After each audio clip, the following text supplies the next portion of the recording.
Hello everyone, and welcome to today's webinar by Govt Homeopathic Medical College, Bhopal, in collaboration with Homeopathy 360.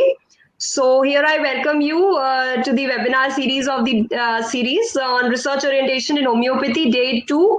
A very good evening to our esteemed guests, colleagues, speaker, as well as coordinators on behalf of the whole team. For all of you joining us and already joined, I, Dr. Yashika Arora, heartily welcome you all.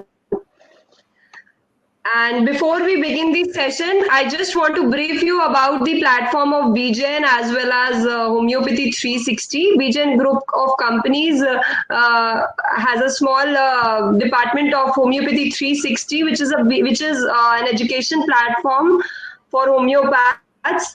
So it's an online education portal for online publication of all kinds of course material for students, latest news, latest events, webinars, job vacancies, career opportunities, research updates, articles from great classical as well as my many upcoming practitioners, periodic literature, journals like Homeopathic Heritage and Homeobuzz, various videos, book reviews, and many things all together on one platform, that is www.homeopathy360.com. We have always tried to connect homeopaths worldwide and try to keep this website as an exceptional education hub for each generation of homeopaths, wherein we try our level best to organize each and every single information related to homeopathy to make it universally accessible. Also, on behalf of my whole team, I want to invite all the esteemed homeopaths who are with us right now, students, practitioners, PG students, and everybody who want to contribute your knowledge and experiences in the core area of your expertise. For the website and for the fraternity, you can mail me your articles, presentations, videos, synopsis, or anything you want to share to the fraternity for publication on Homeopathy 360 website as well as our online newsletter. So, not testing much of your patience, let me tell you that the uniqueness of the webinar lies in reaching each one of our learners personally and allowing every learner to raise questions to our speakers and get their answers right away. So on your screens, you have a chat box wherein you can type your questions and send to us by pressing the button next to the box.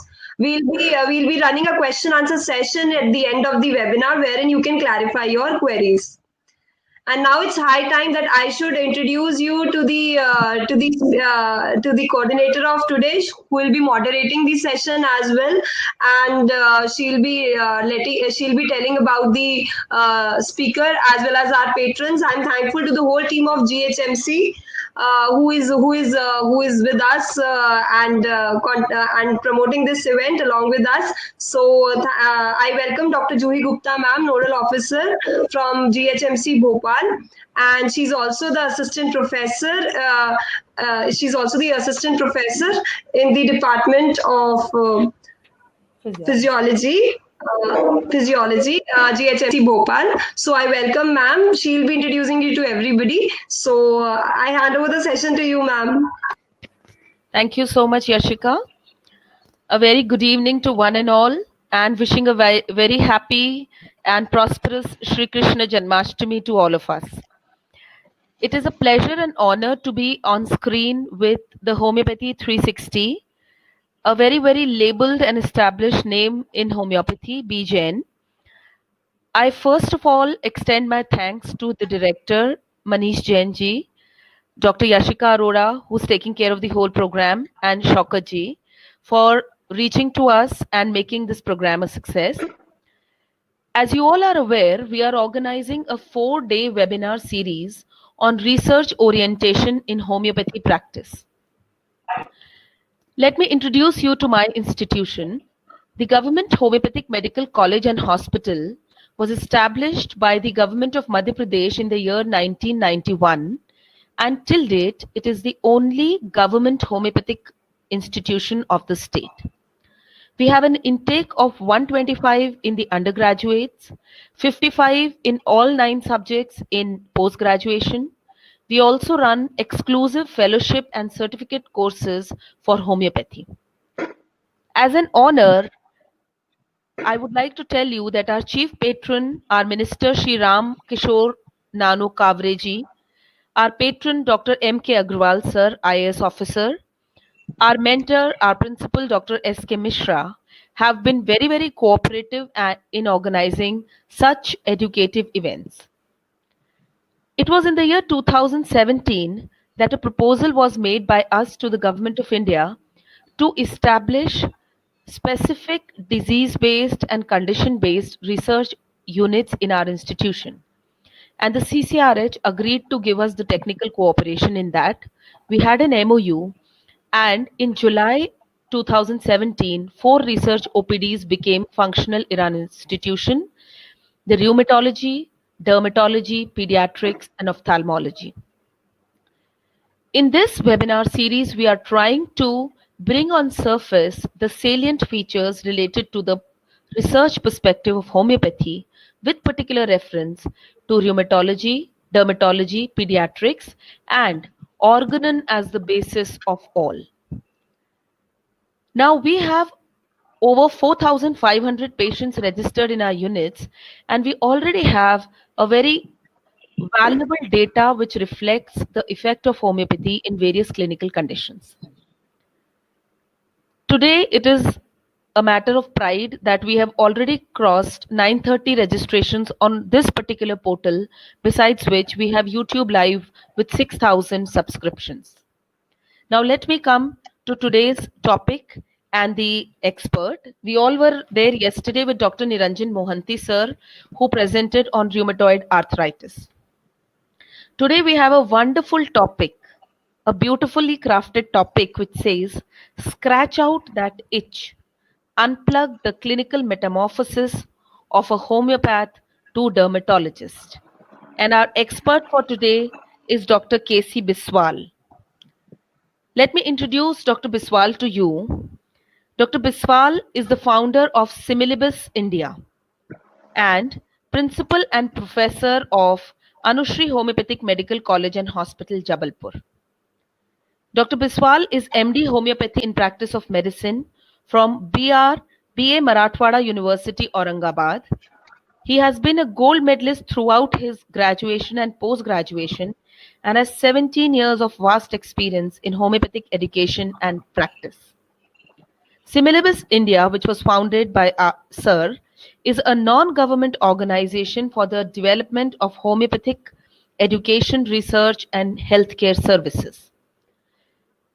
I assure you that his experiences and his in-depth knowledge, which I have observed in different interactions with Sir, will be real eye-openers for youngsters and will really guide you through the homeopathic clinical practice in dermatology. So it is a pleasure and honor to invite Dr. K.C. Biswal, sir, for his deliberation. Welcome, sir. Thank you, Dr. Juhi ma'am.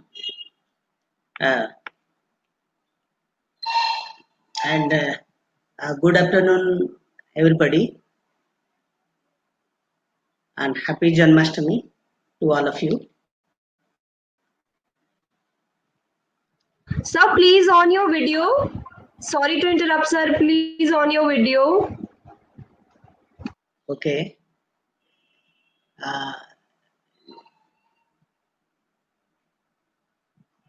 So I think that some connection seems to be low, like that message coming.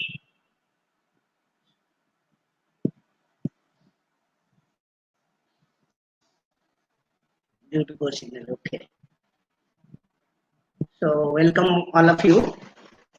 And today, thanks to Dr. Juhi, the coordinator of this program, and also to Vision Group and Dr.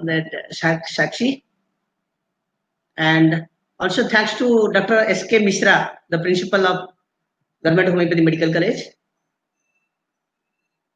and they thought of about me that today that so that I am here before you to deliver something. My point is that everyone is a homeopath, and a homeopath, how that will become one dermatologist. That is my topic today. During the topic, my topic as you see here, the scratch out that is a clinical metamorphosis of a homeopath to dermatologist. That means a homeopath wants to practice dermatology, then what are the must-haves? What are the requisites he or she has to know before practicing dermatology? Because during BHMS,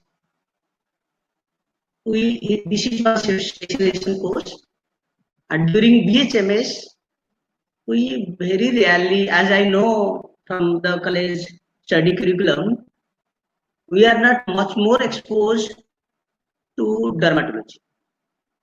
Though the cases of dermatology come to our case to homeopathy much more. So I think so now all are ready and we will start our presentation one by one. Shall we? So let us see actually what is dermatology. You know, that is actually the branch of medicine which deals with skin disorders and skin disease. As you know, it also includes your nail, hair, and or mucous membrane disorders or disease.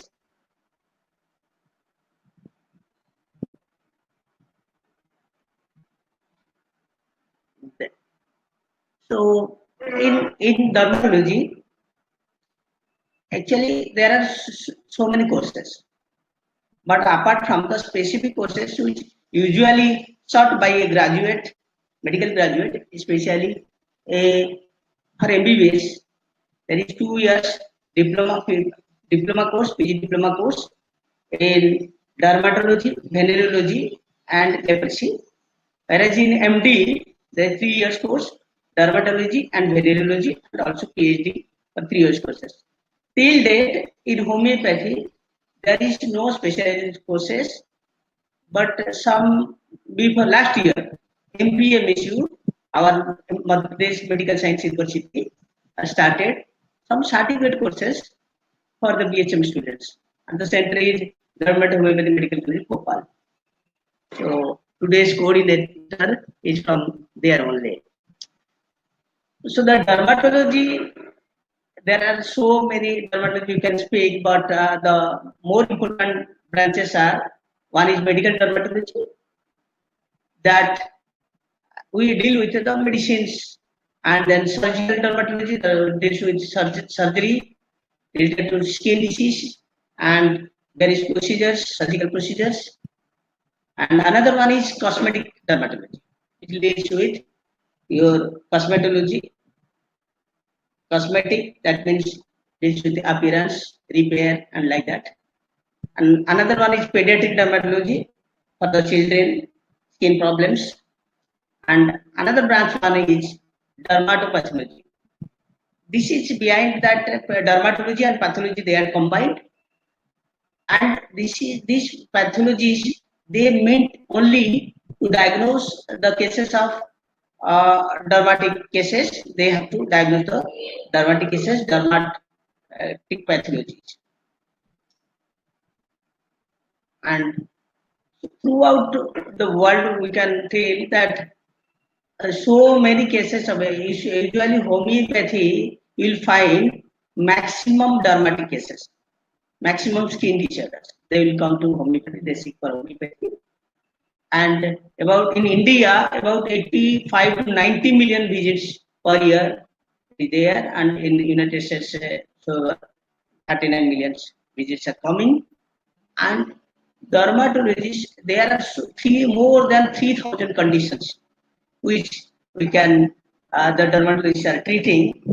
So apart from that, so before going to detail, just we have to just make it out before practicing dermatology as a dermatologist. So what we are going to think about. So one thing that we have to see the very basic, because all you are already homeopaths.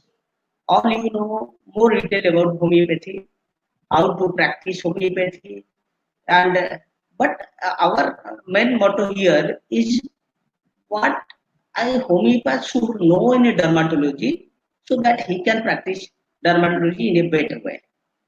So the basic things I'll just before going to basic, you know the skin has three layers, uh, and that is epidermis, dermis, and subcutaneous, and the dermis is also two layers. There is papillary dermis and reticular, and epidermis has five layers, as you know.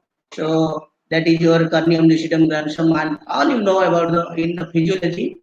And you see the picture here, everything is your epidermis, dermis two layer, papillary, reticular, and the three layers are epidermis, dermis, and subcutaneous tissues. All you are through your early days during basic sciences, you all have seen all this. So then, if you think of suppose epidermis, so what type of complications we can think of for epidermis? That is, you can think that atopic dermatitis can occur. Epidermis, dermis, we will later on we will discuss about this molluscum contagiosum. Then epidermis, dermis, and subcutis. Subcutis, what is that one? That is the below the dermis. That is fat layer. That is hypoderma. That is subcutis. And you see the epidermis also related to albinism. As you know, the albinism. This is one of the divide loss of ear pigmentation melanin, or some part or totally. There may be. So it's one case of autoimmune disorder exactly. Autosomal disorder. Sorry, autosomal disorder it is. And then you see epidermis and dermis, there is ulcer, keloid, epidermis, dermis, and subcutis, that is lipodystrophy. These are the conditions. Now, before going, so some will clear some basic terms and terminologies related to dermatology. One is, you see, as I told you, the epidermis, dermis, then hypodermis or subcutis. So epidermal, there are some cells that you, as you know, keratinocytes, Langerhans cells, melanocytes, that is your melanin formation, and there are some epidermal proteins are there, that is keratin, filaggrin, and profilaggrin. Then epidermal pigments are there, melanin, melanoid, and keratin. So that melanin is from where from? So as you know, the melanin is not from the stratum corneum. It is from the stratum germinativum, the basal layer. So that your epidermis is having five layers. From the last layer, that is stratum germinativum, it produces melanin. Melanoid throughout it is a diffuse pigment, and keratin is produced by your stratum corneum. And subcutis also, that is your hypoderma, that also produces some keratin pigments. And there is dermal cells, that histiocytes are there, as you know, histiocytes, mast cells. If there is some itching or your angioedema, they are due to histiocytes and mast cells. And dermal fibers are collagen disorders are there also. I'll tell you that sclerosis. Sclerosis condition is there, which is related to your collagen. And also, apart from the skin, the other parts are hair and nail. Hair and nail, they are also the related to that. Then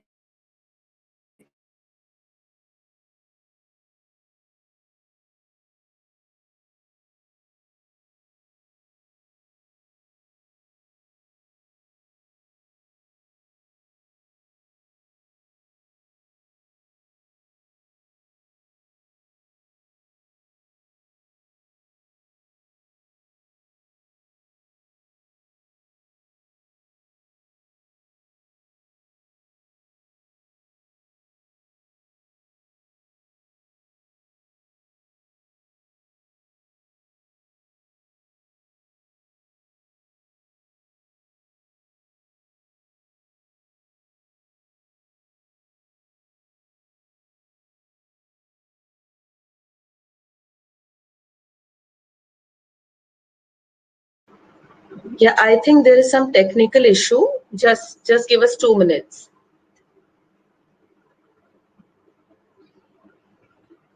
I request the audience to please have patience. I think sir's connection is there is some issue. Juhi ma'am, can you please, sir, if you are with us, please refresh your page and join again. Yeah, he'll be joining in a minute.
There is some connection issue. Please bear. Sir will be getting back to us in a minute or two.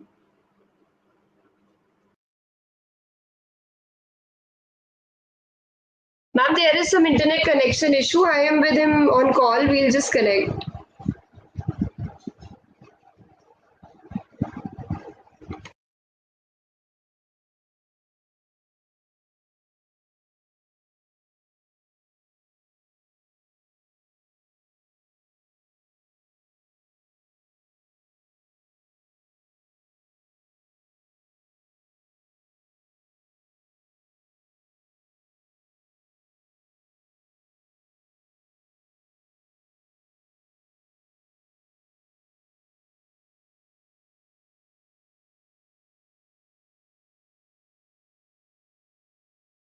I request the audience to please wait for a minute. Sir is joining us again. Some technical issue is there. Please have patience.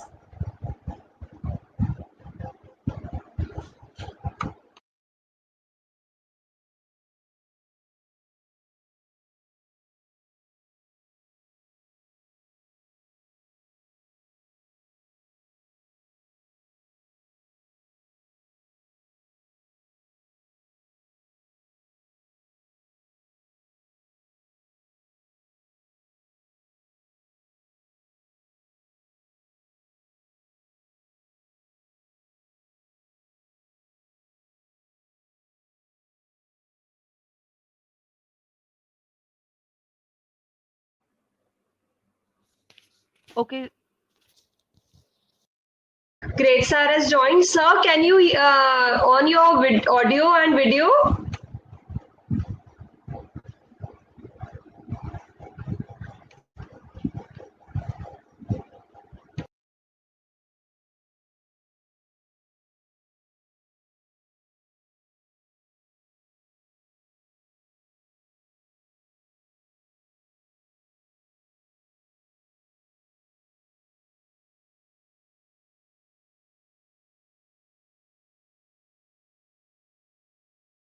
Sir, can you please on your video and audio? Son. Sir, we can hear you. Please on your video as well. Okay.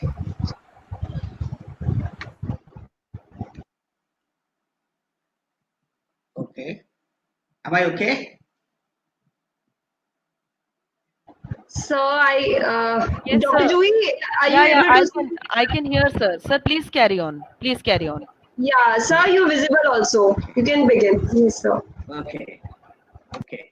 So, because someone a homeopath has to practice dermatology, so these are the basic things that he must know before practicing to think about dermatology practice. These are the very basic things a doctor, a homeopath must know. One thing that, as I told you, your dermal fibers, the collagen. So he has to know collagen. then only he can see or he can find out where the problem is and what are the collagen induced diseases in case of skin. Suppose he has to understand the nail problems, then he has to identify the nail structure, everything in detail, as well as some things which are very essential. We'll cover this one, you see. So the basic terminology terms, there is a macule. Macule is there. What is this one? You can see on the video, on this one photograph. There are small spots are there. They are macule. Thus, these are under the skin only, below 1 centimeter, less than 1 centimeter. Skin discoloration, that means these are hyperpigmentation. So alter skin color less than 1 centimeter. It is your macule. These are more than this discoloration or pigmentation. This one altered skin color more than 1 centimeter. Less than 1 centimeter, you will tell macule. More than 1 centimeter, you will tell this one is patch. You can see this is patch, and this one is a small area. You can see. So these are the macule, and this is patch.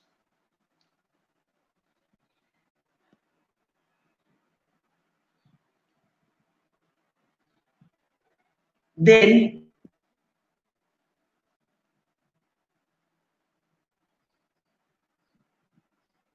these are the, see, this is the macule, and this one is patch. Larger size, more than 1 centimeter. Then here you see papule. This one, the papule. This is palpable and less than 1 centimeter. Not palpable less than 1 centimeter, this one macule. Palpable less than 1 centimeter, papule. Not palpable more than 1 centimeter, that is patch. Here you see, this is palpable more than 1 centimeter. You see, these are the conditions you can find out in any patient. These are your annular, they are moreover. I'll go through the configuration of skins, everything. So here you see, these are the plaques. Plaque, this condition. Plaques, this one, this one, this one.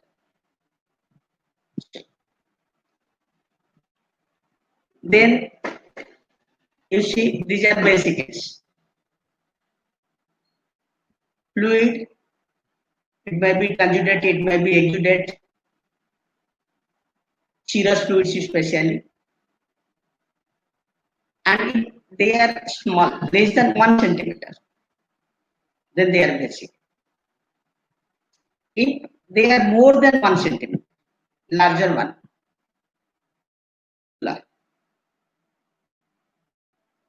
whenever you see in case of born, you will find the large vesicles. Large vesicles are bulla, nothing else. So you have to. Then I already discussed macule, papule, then patch, then plaque. Plaque are palpable more than 1 centimeter. Papular palpable less than 1 centimeter. Like that, fluid less than 1 centimeter, lesions, they are the vesicles. Then you see, this is a case of born case with bulla. You see, look, these smalls are vesicles. You tell these small fluid lesions, fluid filled regions, they are the vesicles, and these larger ones are bulla. Before diagnosing these common things, you have to know.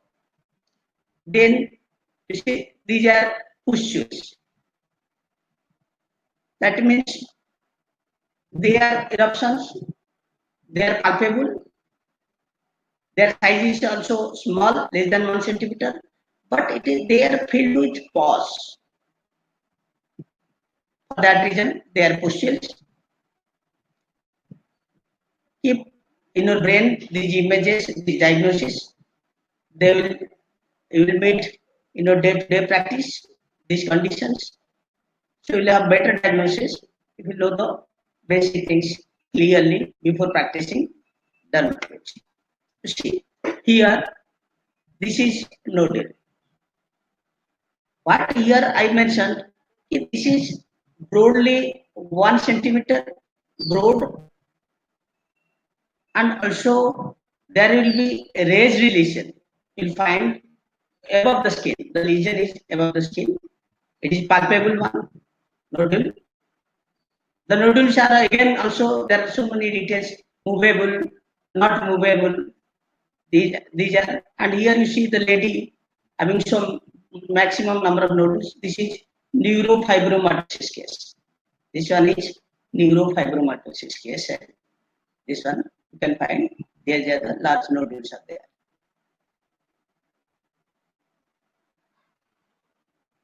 Lymph nodes are also the form of nodules, and then we'll go for the term excoriation.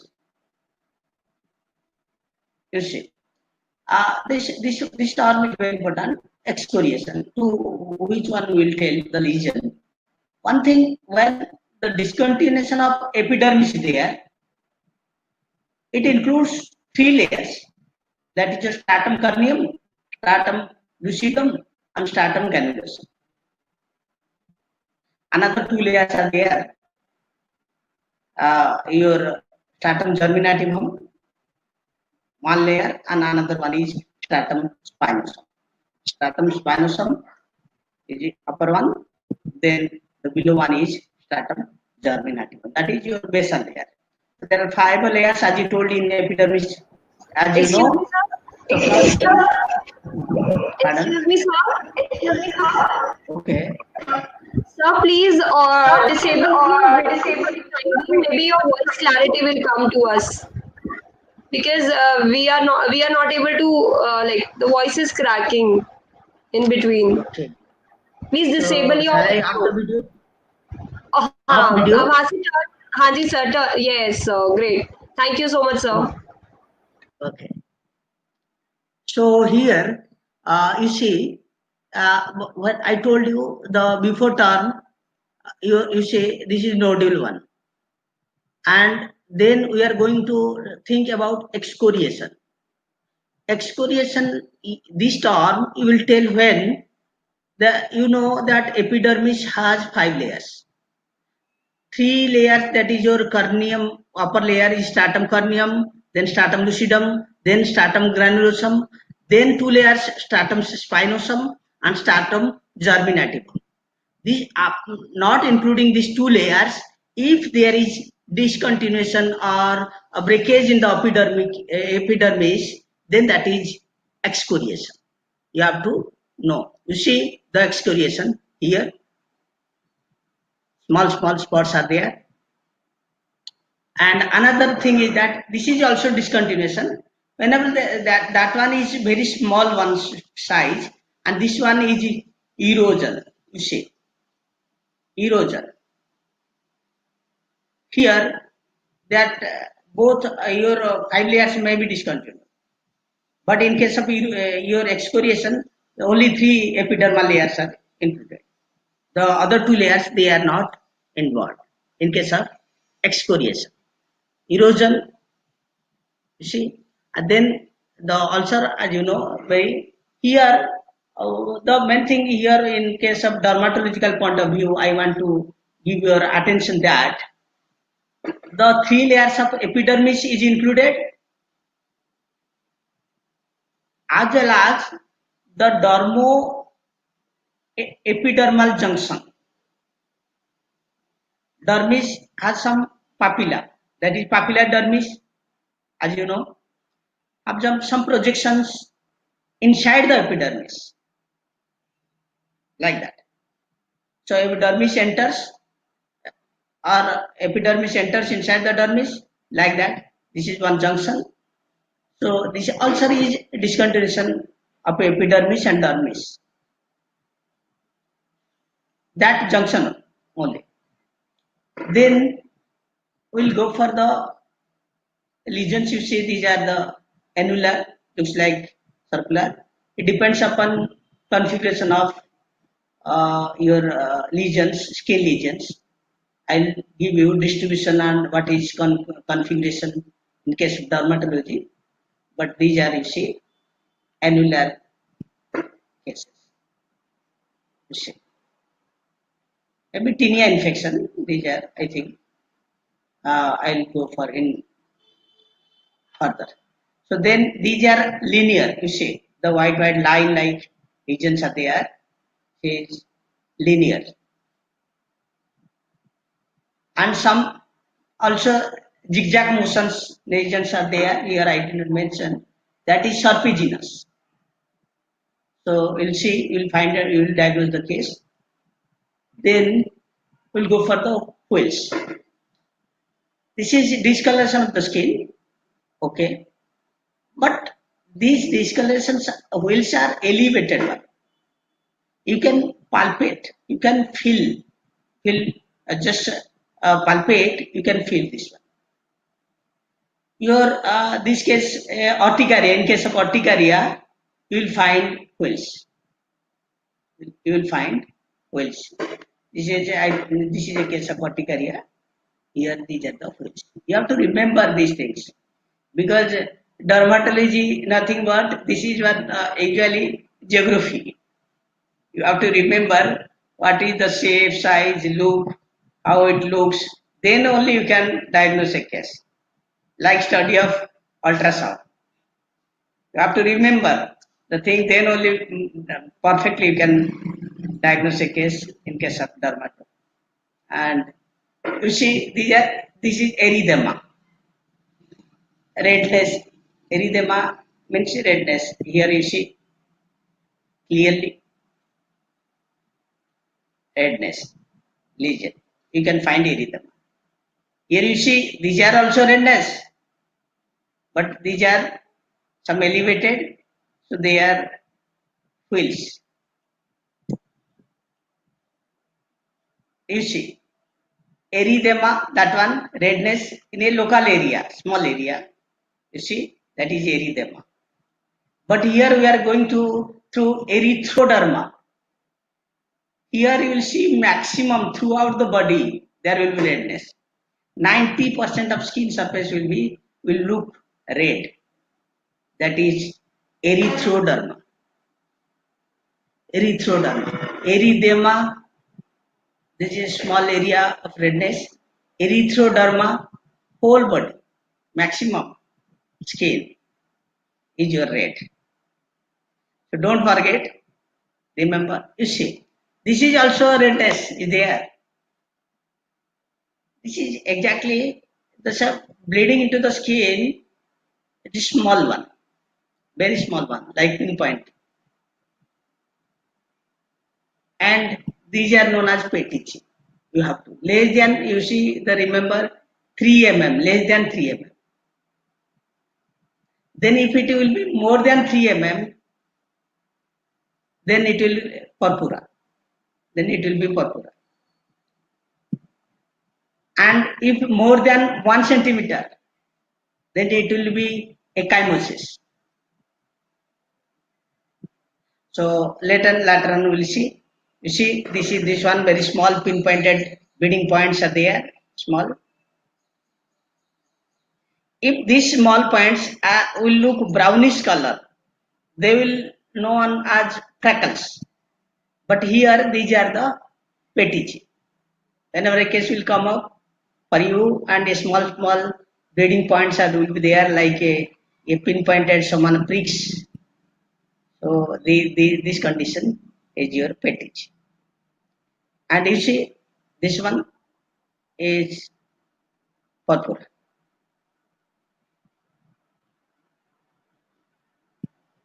And here you have to remember that below 3 mm size, that one will diagnose as petici.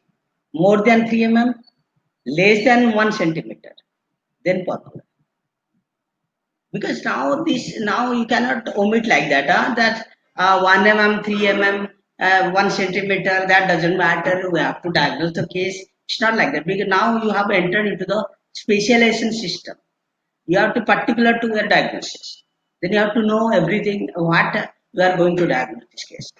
Whether it is purpura, suppose one bleeding is more than 1 centimeter and you are writing purpura, then this is a wrong thing. So you have to know. If that is very pinpointed one, then you have to write PETG, because it is specialized. You are now going to be a dermatologist after homeopathy. So one thing is that 3 mm and less than 1 mm, then purpura, you have to remember. And if this skin, more than this bleeding under the skin, you see these are bleeding, it's your plantar aspect, this one, leg, your foot, see, more than 1 centimeter, ecchymosis. And the very good remedy in homeopathy for ecchymosis is your arnica, blunt injury. So this ecchymosis, you can see the bleeding under the skin, but it is more than 1 centimeter. If it is less than 1 centimeter, then it will be different. You cannot tell this is ecchymosis. You have to tell what? You have to tell this one, your purpura. If less than 3 mm, then PETG. You have to remember. Nothing else. No shortcut, only remember. Then color of the skin. This is hypopigmentation. See, large area hypopigmentation. This one, pura. See, this is your flank area completely. Back side, front, back side. So this one you see discoloration. So this is your hypopigmentation. Hypopigmentation, so many conditions are there. Your vitiligo comes under. So we'll go for. Then this one hyperpigmentation. See whole body. This is your whole body. This is hyperpigmentation. More dark colored skin areas are there. Hyperpigmentation. And this hyperpigmentation usually you can find in measles, especially. And then this is your hyperpigmentation, this is depigmentation, your vitiligo. There is no melanin. Whole body generalized melanin loss in case of albinism. But here you see, this is vitiligo or leukoderma, whatever you say. Any vitiligo you can diagnose easily. But this one you say, like lichenification. So lichenification mein, what you see here, the skin you see, they are thickened. This will only diagnose you that this is lichenification.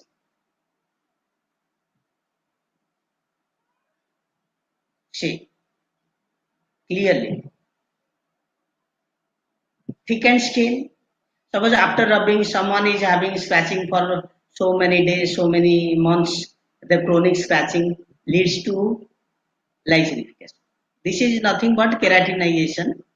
The keratin formation will be more in the skin, and keratin, as you know, produced by your stratum corneum. So these keratins, they'll be more production and it will lead to thickened skin, and that is lichenification. Easily diagnosed. You see, clearly remember this one. The skin will look thick. Then another you see here, the blood vessels are clearly seen. This is ophthalmic telangiectasia, the redness. Will mistaken with pterygium. We may mistaken that will may mimic us with pterygium. It's not pterygium. Pterygium will toss to the cornea.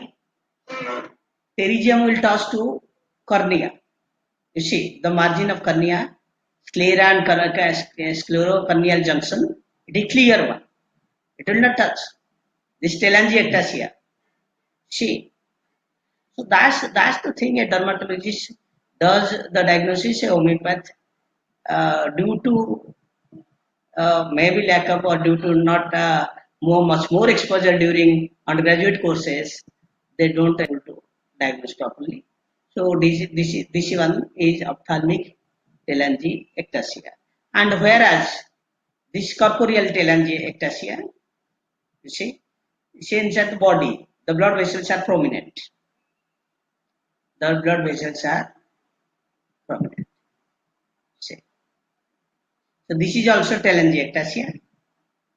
This is corporeal one, body involvement, and this is ophthalmic telangiectasia. Then this is, you see, this is, you can tell this one is also nodal, right? So this one is your tumor. A tumor is solid growth, palpable one, but the size is usually more than 5 centimeters. See, this one is tumor. You can diagnose it. So now another basic term comes. We usually confuse about comdo or comdons. Comdo or comdons, when we'll diagnose this one, whether it is comdo or not. You see, what happens here in comdo, the hair pores, hair follicle pores, they get plugged with sebum. Sebaceous gland will produce sebum, and they will plug in the hair follicle. That is known as comdo or comdon. It's a very your usual term. You have to understand it. As you know very well that blackheads are there in acne, you have find out, or whiteheads are there. Whenever the comdons are open, they are open to outside, then they are blackheads. They are known as blackheads. And when they are when they are open one, they are whiteheads. Sorry, for this one. But when they are closed ones, they are blackheads. Here type mistake was there, I think so. So blackheads are closed ones. The compounds where sebaceous, that pore is closed by sebum, then only they are blackheads. But when they are opened one, then they are whiteheads. And some of the very common type, very risky type, that one is DCIS. DCIS. So this is ductal carcinoma in situ. DCIS, ductal carcinoma in situ. And when it is commo type,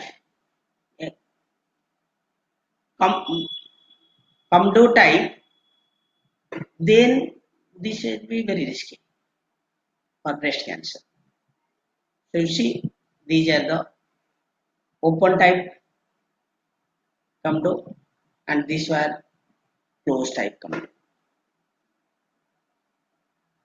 These closed type are known as blackheads, and open type are known as whiteheads.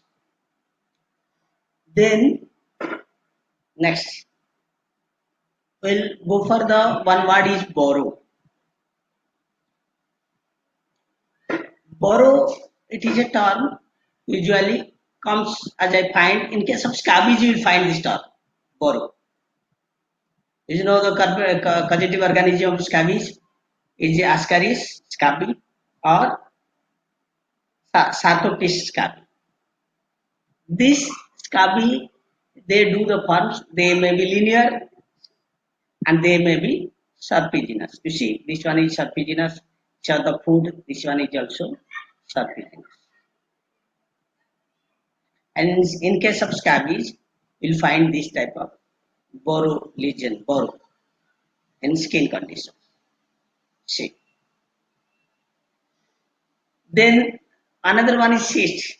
See, you know very well the cyst, dermal cyst, sebaceous cyst, epidermal cyst. These all are cysts. These are closed tumorous structures covered by membrane. It may be inside that membrane, there may be collection of fluid.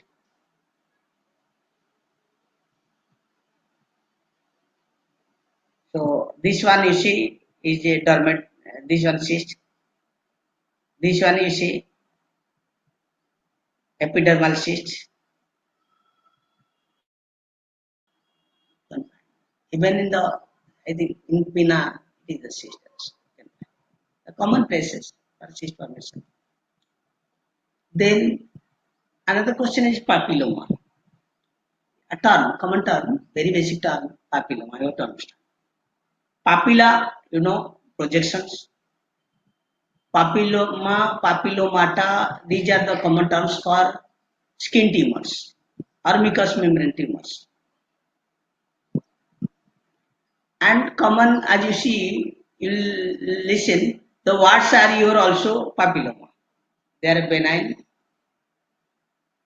and these are due to the SPV infection, human papilloma virus infection. Warts, you see, these all are papilloma.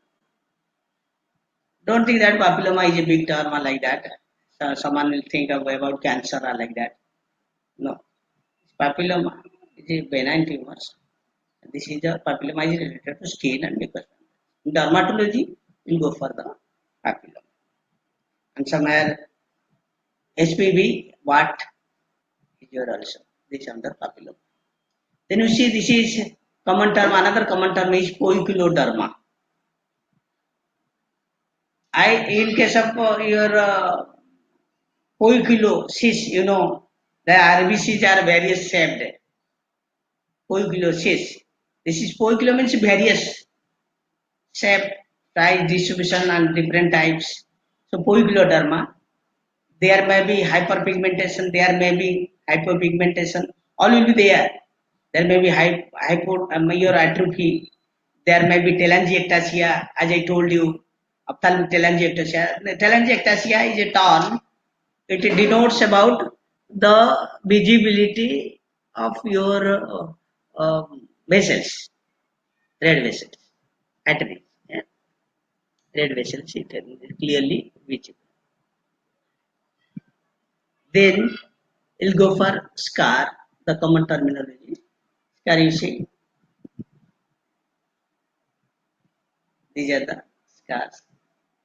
After trauma, after injury, they will form. Over the skin, the growth will come out. It may lead to keloid. It may lead to keloid. See, this one. Scar. Overhealing. Here, granular tissue overgrowths. You have to understand this one. Then, here you see keloids are. Keloids are scars. In the scars, there are collagen is involved. Collagen is involved. If it is one early keloid, then collagen 3 will be there. The type of collagen will be collagen 3. When it will be late one, then collagen 1 will be there. And collagen 1 is more problematic than collagen 3. After surgery also, they may recur. And you see this case, this one down one is born case, I think so. You see, these are the keloids. Keloids are nothing but they are the collagen formations, scars, only scars.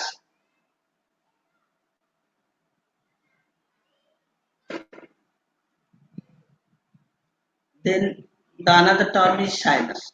So this is auricular sinus, and this one is one sinus. Sinus there just only cavities or channels.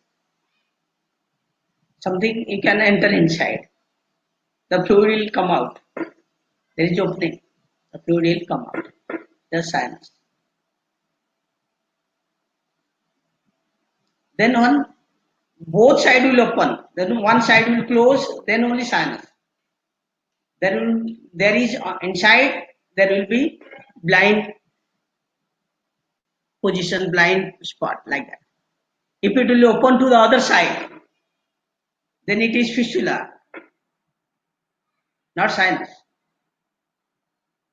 If you will enter one needle in that children pinna, that side, that sinus, it will go other side to outside, then that is not sinus.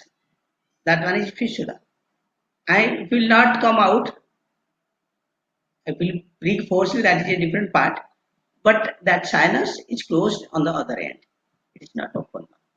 When both sides, now one side is closed and other side is open, then you have to diagnose this case.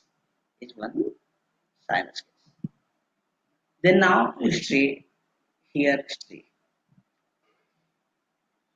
These are Shri, not alba, I think so. These are Dubra. So Shri, alba is there in case of pregnancy, or Shri are nothing but these are only the changes to the connective tissue. Someone is thin and it suddenly due to heavy diet or something, if he will get any growth, then there the thigh or area or any chest area, or abdomen area, you can find your Shris. And if someone is also very fat and suddenly he becomes thin, then only there will be connective tissue changes and the Shri may be seen. So these are Shris. And then you see, this is the sclerosis. Sclerosis is a hardening. You see skins are hardened here over the mouth, you see. This is one psoriatic nail with sclerosis. So you have to diagnose, you have to see, whenever you will say one case, two case, and you will remember, then only you can find out, yes, this is the problem. In case of dermatology, it will be easy to diagnose the case. Then another, you see here, I just formulate it out. Though what are the raised lesions we discussed. You see, papules are palpable, plaques are also palpable, P for P. Nodules are also palpable, tumor palpable, quills, that your urticaria, they are also palpable, and burrows are also palpable. Burrow are usually seen in case of scabies. And then scars, your keloids, they are palpable. These are the palpable lesions, the raised lesions you will find common day-to-day practice. Not palpable, that your macule less than 1 centimeter and more than 1 centimeter under skin bleeding. Your deep pigmentation, your discoloration, hypopigmentation or hyperpigmentation. Usually hyperpigmentation. So that is your patch. Hyperpigmentation, hyperpigmentation. So other terms will come up because there are so many terms, but you have to exactly. It's a broad term, macule and papule, macule patch, like that. Then erosions, I told you, the first 3 layers of epidermis, they should be discontinued. And then your ulcers, as you know, atrophy, sinus, I told you, we also discussed. Vesicles, fluid, small fluid, filled eruptions, they are less than 1 centimeter. More than 1 centimeter, with filled fluids. Their bulla, I told you. Pustules, pus, but pustules having less than 1 centimeter diameter. Then furuncles. Furuncles are boils, the medical terminology furuncle.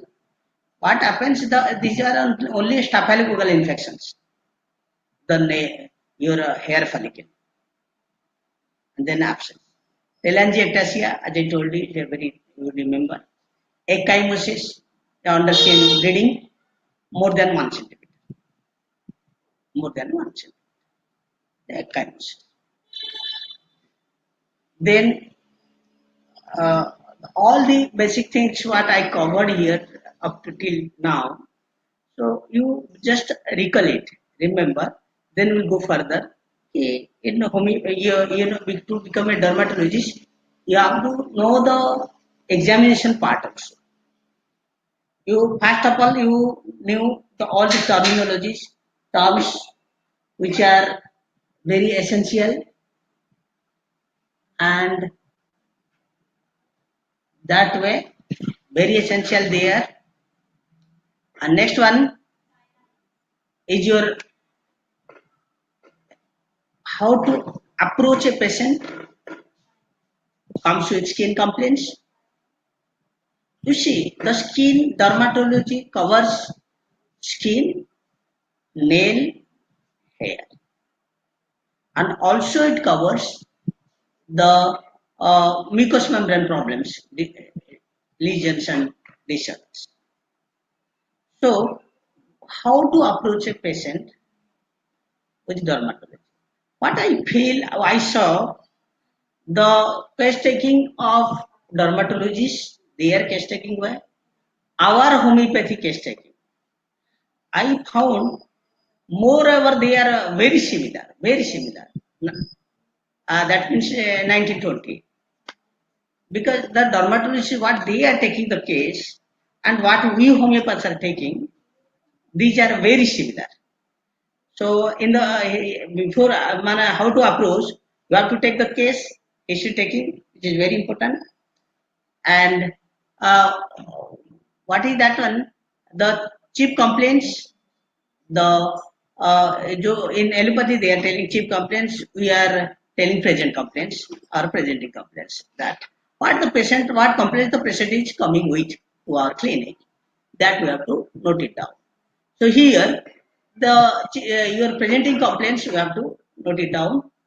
So and after that all you know that we are asking also the history of present complaints, past history, family history, personal history, all these things you know better because it's your case during your BHMC curriculum and your clinical classes you are going through all these points. So here just I recall these points for you. So generalities and as you know physical journals, mental journals, and then you will also examine at the local, you also examine that one and systemic examination you have to do all the systems, whatever you think that system may be affected, then you have to do lab investigations. Apart from that, we homeopaths do some your totality of symptoms, analysis of symptoms. Then we do remedial diagnosis or differential remedial diagnosis. Then we do your then reportization, everything. Then we come to the final diagnosis.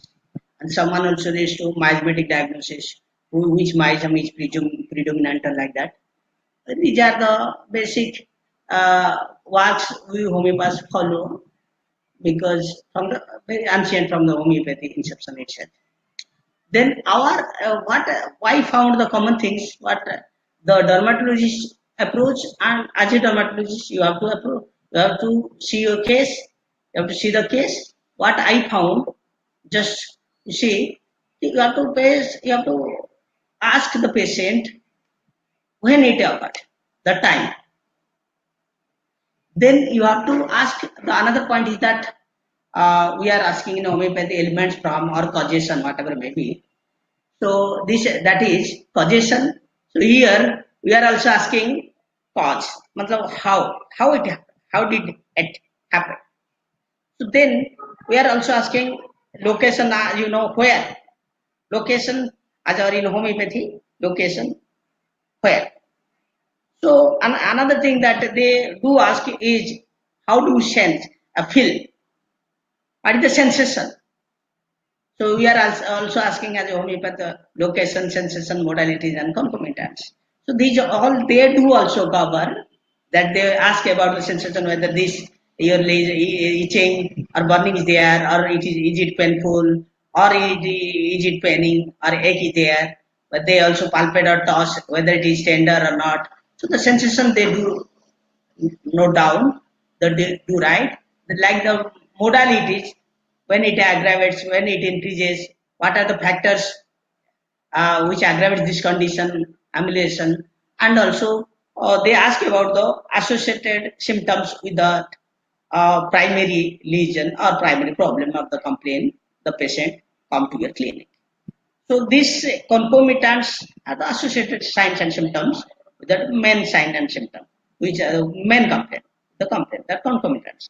LSMC, our formula in homeopathy, and then other in case of dermatology, another some things basically in detail we do ask to the patient. You should also should because you are now going to practice dermatology. You are interested what are the extra or other things we do ask in case of dermatological case? We ask them that is it the first time you are suffering from, or it is how many times you suffer like that? The recurrency about the recurrent. Then about how it spreads, the spreading pattern. We ask. Then how it evolved, evolution. Now how did it occur? From first stage to second stage to from third stage, how it happened to you. So that is the evolutionary part, evolution of that lesion. We have to ask extra to the patient. Then the pattern of spreading, how it spreads, is what small, now how it became large, like that you have to ask. Then another thing we do ask usually in homeopathy also, the medical history. Do you take any other remedy or pathy, allopathy, Ayurveda, or any other else pathy? Are you taking any medication? So that in homeopathy also we ask, and they do ask also. And you have to ask also in case of approaching one skin case. Then another one is your, you have to, another ask, one thing is atmospheric changes. This is one of the important thing also. In case of skin problems, you have to ask whether if it will be rainy day or rainy season, will your complaint aggravate or the condition skin problem increases? Whether it is seasonal one, in winter season what will happen? So that one they do ask. We also asked that because we have some remedies which have like Dalcamara in rainy damp weather season and also rainy season rust oxide like that. But in case of skin, petroleum is for winter season. So there is seasonal also we do ask, and a dermatologist should ask what these extra points in case of your case to approach one dermatological case. Then this is one thing that you have to know, TBSC. This is not CBSE, TBSC. Total body skin examination. Total body skin examination. In case of skin, your dermatology skin patients, you have to do total body skin examination. How to do this one? Just I will give one broad idea. So this one my formula, PAPI formula that I wrote it down. So PAPI matlab that is a percussion, auscultation, and palpation and inspection. So percussion and auscultation, these are not required here in case of skin disease. And the PI formula, that is palpation and inspection is required. You have to perform palpation as well as inspection of skin, hair, nail. You see, skin, hair, nail, scalp, and mucous membranes. And in case of mucous membranes, you have to see your inspect mouth, or eyes, anal region and genital regions. You have to see, because you have to do the total body skin examination for one skin patients. If you want to do. And for that one, if you have to practice dermatology, then some must-haves, small must-haves you have to do. I think my observation and experience for dermatological cases, skin problems, you must have in your clinic, you must have a scale, that is ruler, to measure the size, your size of that lesion. Then one pen, light pen having light, that is your pencil torch, so to say. Then another one is magnifying glass, and you have to definitely you have to wear gloves and some precautions you have to take for nowadays also more precautions because corona is going on. And then another one is wood slab. You have to purchase this one because you have to practice in dermatology. Then you have to buy this one wood slab. And also another one is very handy, very good one. These are not so much costly. These are within 2-3,000 rupees, 1,000 rupees you can get all these things. 2-3,000 rupees very suffice to buy purchase this. And also one derma scope you have to purchase. So these are must-haves. You see, this is the you can see the pen with light. This is pencil torch like that. And this is a ruler to measure. First you have to measure the longest area, longest axis, and then you have to perpendicular. That means the short one, vertical, horizontal one, or which one is longest. That way you have to measure and the surface. Then you see, I told you, this is the scale, this is the pencil, this is your pen torch, pencil torch type, and pen light. This is name is that pen light. This is your dermascope. It will analyze. You can clearly visualize the skin lesion, even wrinkles, small wrinkles. Everything you can visualize by this dermascope. Very first, very less you can in your clinic. It must be if you are practicing, you are giving consultation skin problems. This is dermascope, and this another right side. This is wood slab. It will analyze your skin and will tell you. This is wood slab. You have to purchase. These two are very essential. This I told you one scale is there. Any scale with metric reading and graduations, and this pencil torch. Then you have to that this dermascope. See handy. Like ophthalmoscope, this one is dermascope. And this is your wood slab. You have to. Without these two things, I don't think so. That you are going to practice dermatology on your own experience. Then this is diascopy. Very easy system method. This is diascopy. Take one slide and just press over that lesion. If it is blanching or not, the redness is coming out. You will press, then there will be whitish. Then if you leave that one, the erythema will again come out. To just see the erythema, this is the diascopy. By only that name is very big, diascopy, but it's nothing. Only slide because your small slide is required. Diascopy to perform to diagnose the case of erythema. When you are thinking that it is a case of erythema, then you can do diascopy or any lesion you think you can just press it out. See wood slab, you can see by wood slab you can see the skin very clearly. as I told you, skin thinking, that means your skin is like a geography. You have to remember what was that one, then it looks like that one, then only you can do better diagnosis. So another point, as I told you in my PAPI formula, percussion, auscultation, and palpation and inspection, though percussion auscultation is not required here. So in general, you can have to the patient, but in case of skin, we usually do this inspection and palpation much more.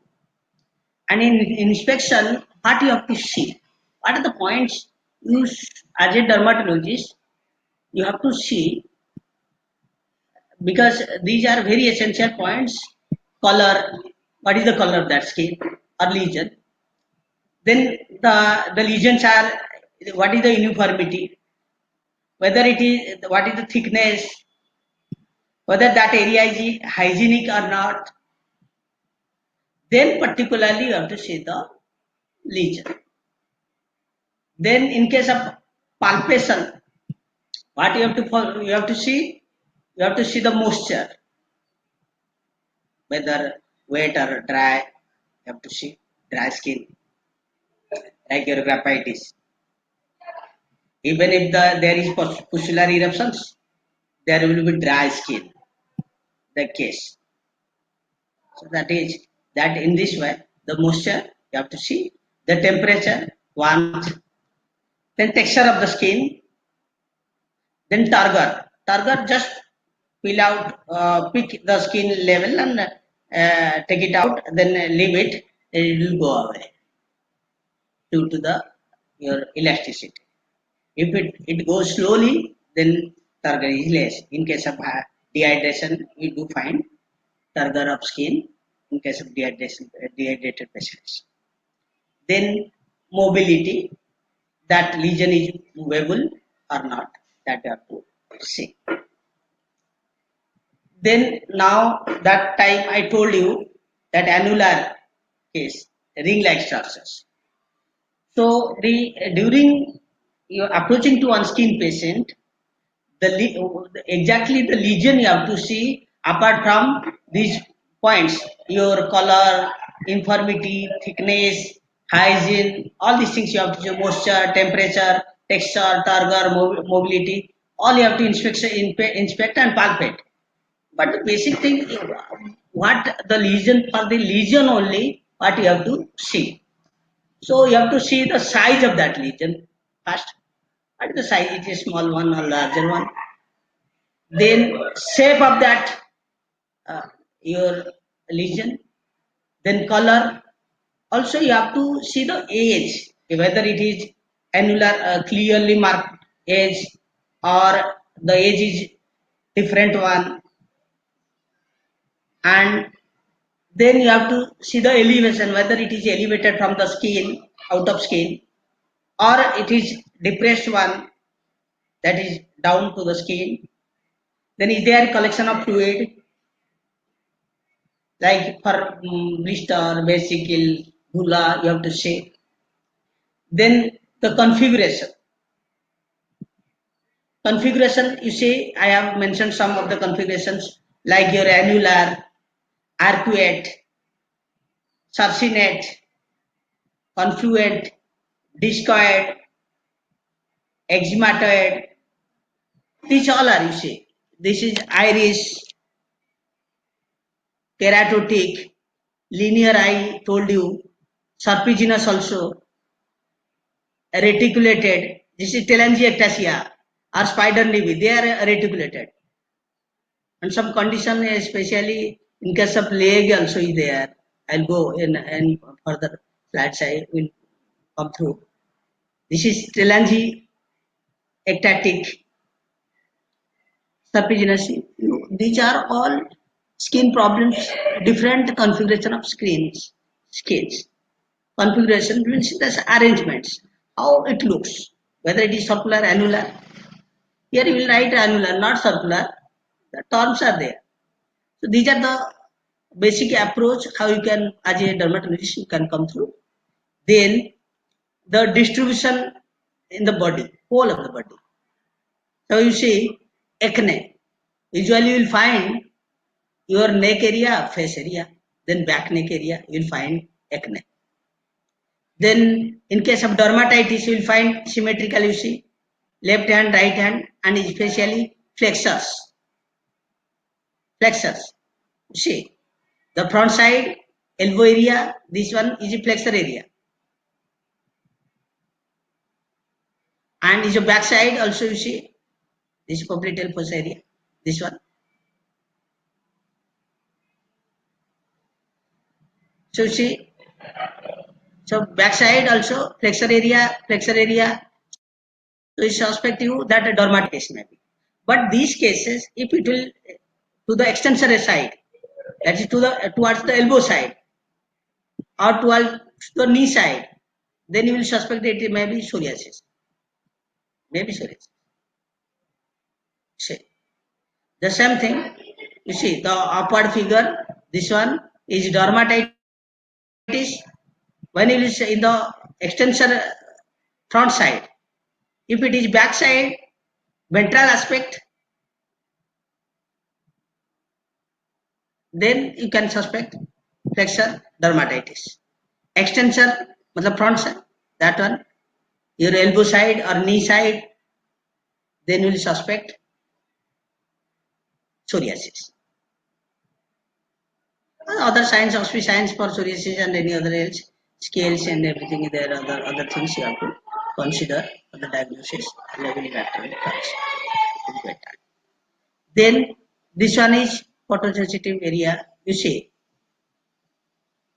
this is your erythema type, erythema rosacea. Erythema is redness of the some of the part of the skin, but maximum part of the skin is red, then that is erythroderma. Erythema, erythroderma, these are two terms you have to remember. That one is partly red and another is generally whole body red. That is erythroderma. Then here, say, we'll cover this one. Then we'll go for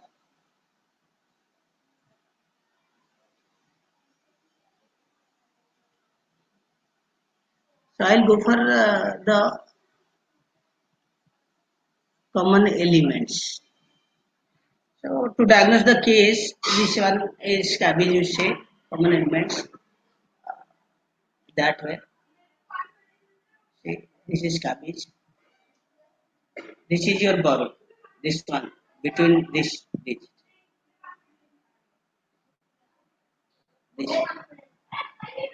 Between these digits, there will be maybe whitish look. That they are fungal infections known as intertrigo. Fungal infections. But here this one is scabies. The whitish due to washing clothes or water use, maximum use of water on in hands. Between these two fingers, there will be some whitish infection. These are fungal infection known as intertrigo. But here this one is boro and this is scabies case. You see, this is actually pyoderma. This scabies with pus. Pyoderma. Scabies with pus. See, whitish pus will come out. Whitish this one. Then now in case of you see measles, it's very difficult to. If you have seen the case, then only you can diagnose a measles case. You see, small red patches are there around that one. And the main thing is that inside, if these patches are not coming out, there is fever, and you have to see inside that mouth for coughing spot. There small eruptions, reddish eruptions are there in the mouth. Coughing spots. So this is measles case, you see clearly, so that you can diagnose a case of measles in case of child whenever they will come to patient, your clinic.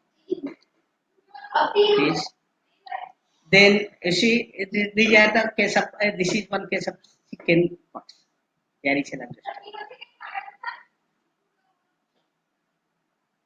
clearly remember this one. Okay, this is the case of chickenpox, how it looks. You see, the chickenpox are small, and they are small eruptions are there pustular. But after rubbing or after scratching, there will be erosions. There will be erosions. That may say excoriation. Then you say this is SLE, systemic lupus erythematosus, butterfly gas around this nose. You see both. Melasma is a different one, and this one is that is due to SLE. Then you see this is your inflammation of the lips. This is cheilitis.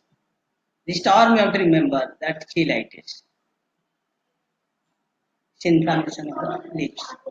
Here you cannot, you should, in case of dermatology, you will not write inflammation of the lips or like that. Ajay, you have to remember this. That I was telling you before. This is one reticular structure, net-like pattern in case of blade. This is leptoreticularis. It's a very rare cases. And the vessels are looking like just visible. You will see the vessels, veins especially, vein capillary veins, they are clearly visible. Due to their white skin, they are visible usually, but it looks like it happens due to blockage usually. The veins are somewhere get blocked, then they get dominated around, and if the blockage will be more longer, then they may be varicose veins or like that. But here somewhere there will be some blockage to the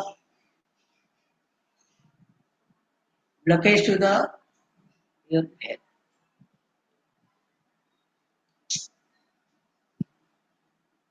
Now this is case of acne.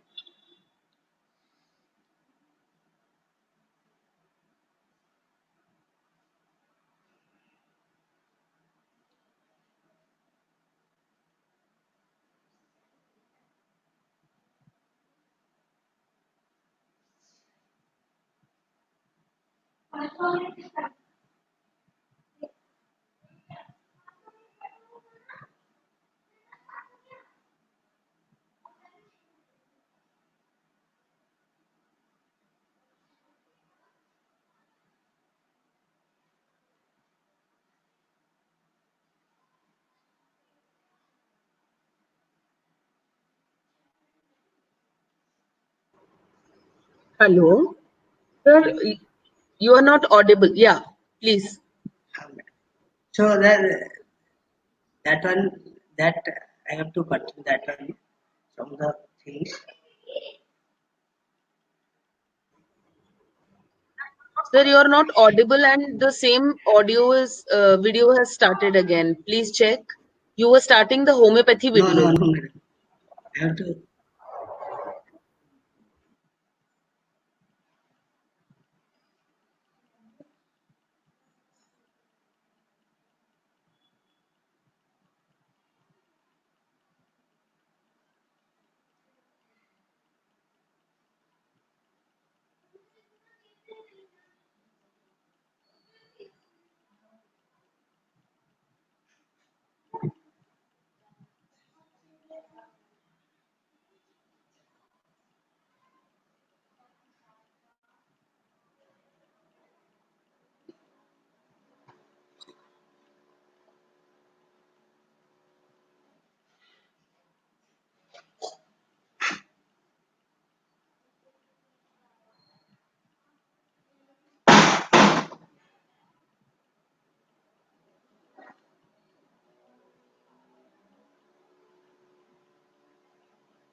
So here in case of that common elements, as I told you, okay, that common elements are like acne, dermatitis, fungal infections are there, alopecia is also, and what's that HIV, HPV infections, And also when it comes, AIDS and HIV also comes on the skin. And then their problems are also some common problems that patient may come to your clinic. Then vitiligo, then leukoderma, psoriasis, then your rosacea, this is redness of the face and visible blood vessels. Then herpes zoster, these are also herpes simplex, maybe. Then skin cancers, like your common skin cancers are that is basal cell carcinoma, melanoma, squamous cell carcinoma. These are the common conditions you can come across. Then we'll come to, as a dermatologist, what are the common procedures you have to follow inside your clinic. What are the procedures you have to do inside your clinic? So these are some procedures I'll here mention for a basic knowledge, because our topic is for a homeopath to become a dermatologist. So the common procedures here is your chemical peeling. So here this process, how we do as a dermatologist who is practicing dermatology. So some chemical solutions are there. You have to apply over, and then like your use cream, you have to just peel it out the skin. Then in case of sunburn or acne, we do, and for to remove the blackheads of acne. Then cosmetic procedure. Another procedure is cosmetic injections. And whenever anyone wants having wrinkled skin or scars, or he wants cosmetic repair, then this type of procedures one can do. But as a homeopathy, we have some limitations. We are not giving any injections. So then that one. And then in case of cryotherapy is also in dermatology. With liquid nitrogen, some freezing apparatus are there. I'll tell you later. Then cryotherapy we do for warts or benign skin growths to remove that one. So dermabrasion is also one of the procedure a dermatologist do. That one how we do a brush, rotating brush, machine rotated brush is there. Just over the skin, we with high speed we brush that one, the skin, to remove the scar tissue, wrinkles, even tattoos, and precancerous skin area. They can be dermabrasion. This is one machine is there also for dermabrasion, that knob will highly move, rotate to wash that scar tissue. Then another procedure, excision, especially to remove this is the removing of the by cutting that spreading area, unhealthy area, that removal. Then hair transplantation oligmo. Then laser surgery, the dermatologist, allopathic dermatologist, they do for warts or tumors, for moles, tattoos, birthmarks or scars, wrinkles. Even laser surgery does for obesity also, for to burst the lipid cells. Lipid cells, if you have seen in surgery, you have ever chance to see that case. They are just like your ball, like small. If you burst it like that, it will burst, and some liquid liquid should come out. That your fat cells are there. Then venous procedures, sclerotherapy. For a spider may be like that conditions. The spider the veins are prominent. They can do vein procedures. Then that one is liposuction. That is tomescent liposuction. It is another procedure. And in this one for cosmetic for liposuction, and for obesity also that liposuction is done. Then skin grafting and flapping. The allopathic doctors, they do dermatologists skin grafting and flapping. That is cut out some part of the skin or nearby part, which is do you think that it is suitable to replace by dermatome. One dermatome is there, machine is there. By arranging skin size, it will move and will cut the skin and then graft any where you want to graft for cosmetic purpose, also for missing skin like that, or scar cut. After that, you have to skin graft. Then biopsy. Biopsy is also this is biopsy is for dermatological diagnosis. If you suspect a case, then only you have to refer to that skin specimen for biopsy. So biopsy, as you know, all the homeopaths know that biopsy. But biopsy two types. That is, one is shape biopsy, and another one is punch biopsy. In case of shape biopsy, we usually take small area. Also, in case of punch, we also take some small area. But the deeper layers are involved in punch type of biopsy, whereas in a small area, the top layer is involved. You also known as FNAC, fine needle aspiration cytology, FNAC. Then excision type, large area, unhealthy skin, you should have to cut that the allopathy doctors they are doing. But if you are expert, you can do. Then another procedure is PUVA. PUVA. So that is Sorelin with ultraviolet A. There is also a PUVA apparatus, that is a mobile apparatus, your handmade manual apparatus is there. So that you can use PUVA for ultraviolet A. Sorelin is medicine allopathy they are giving, and in homeopathy that is Soreliacar. And when is there, or Soreliacar, you can see your mother tincture you can use. If it's not irritating skin. Okay. Then for vitiligo, psoriasis or dermatitis, the scuba therapy you can. Another important is that one is Mohs surgery in dermatology.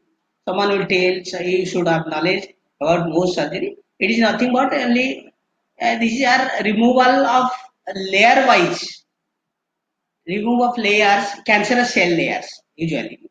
They are not normal layers. This is cancerous cell layers until the you will reach to the normal cell layer. It's a very technical procedure, and you have to train in that one Mohs surgery, and it is named after Patrick Mohs, your doctor. And essentially, this procedure is used in your skin cancer. Then some instruments will go for with a very less time is there. So I think then we have to just rule it out some instruments which are very essential.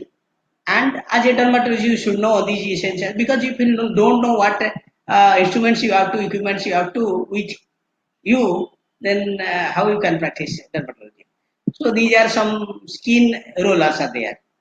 For wrinkle skin, this is skin roller. Derma roller, its name is derma roller, and you will just roll over the skin, the wrinkle skin will be okay. Then this is your derma puncher. Pens will find derma needles that are available, you can punch. So this is the derma pen that I was telling about. This is your dermascope. By this help of dermascope, it is a must for the clinic. It is a must for the clinic. Dermascope, you can find the skin. You can look the skin in a better way to diagnose the case. It's a very helpful instrument. Then this one, your cauterization machine. Cautery. This one. This is cryopen for cryosurgery to remove warts and your moles and like that. It's cryosurgery. Also, this cauterization machine you can find. It's a very good one for removal of what like that. So cautery or keloids, whatever maybe. Then this laser machine, laser therapy. By laser way you can remove. Then a cryosurgical instruments for cryosurgery in dermatology. Then this is dermabrasion machine. As I told you, the dermabrasion machine. Then dermatome, I told you, is a skin layers with management. You just put over the slightly over the skin, then it will cut it out. Very nice piece, whatever skin you want from healthy skin, that it will cut it out. It's dermatome. For a surgical setup, they are doing, the allopaths are doing. But as a homeopath, you are a very expert, then okay. you can do with anesthesia help or like that. So then this one is very feasible. In your clinic, you can put this one, your pigment remover, small pigments from face you can remove, and also this is mole remover. You can purchase for your clinic. What I was telling you, this one is the PUA, which time ultraviolet A you have to give with time. How much time you have to give for ultra, especially for psoriasis and vitiligo cases. We do. So this one you can buy. This one more costly. This is very within 3,000 rupees you can get this. And after that, this one is micropore cleaning for facial purpose. You can purchase this one. It is market available. Also, you can keep inside the clinic for your use. This is micropore cleaning. There's some and the facial look will come out, white skin will come out. It looks nice for facial purpose. This cosmetic purpose you can use at your clinic. Then this is full set of earlobe repair completely. This one you have to, if you want to use the earlobe repair set, then you have to train with that procedure. That. So these are phototherapy unit. There are other machines there also. Laser machine. Then what I told you that more surgery. This is the tray. You have to. Some of the forceps are there. Some scissors are there also, and you can see. So for this one, these are the basic things. One thing that basic terminology you have to know. Then you have to see the case, remember diagnosis as a diagnosis. Then case taking will be dermatological style. Though homeopathy is more related to dermatology, the case taking is very similar, so you will not find any difficulty case taking for homeopathy. And some peculiar individualization questions you can ask along with that case taking what I told here in this webinar. And then we'll come to the next.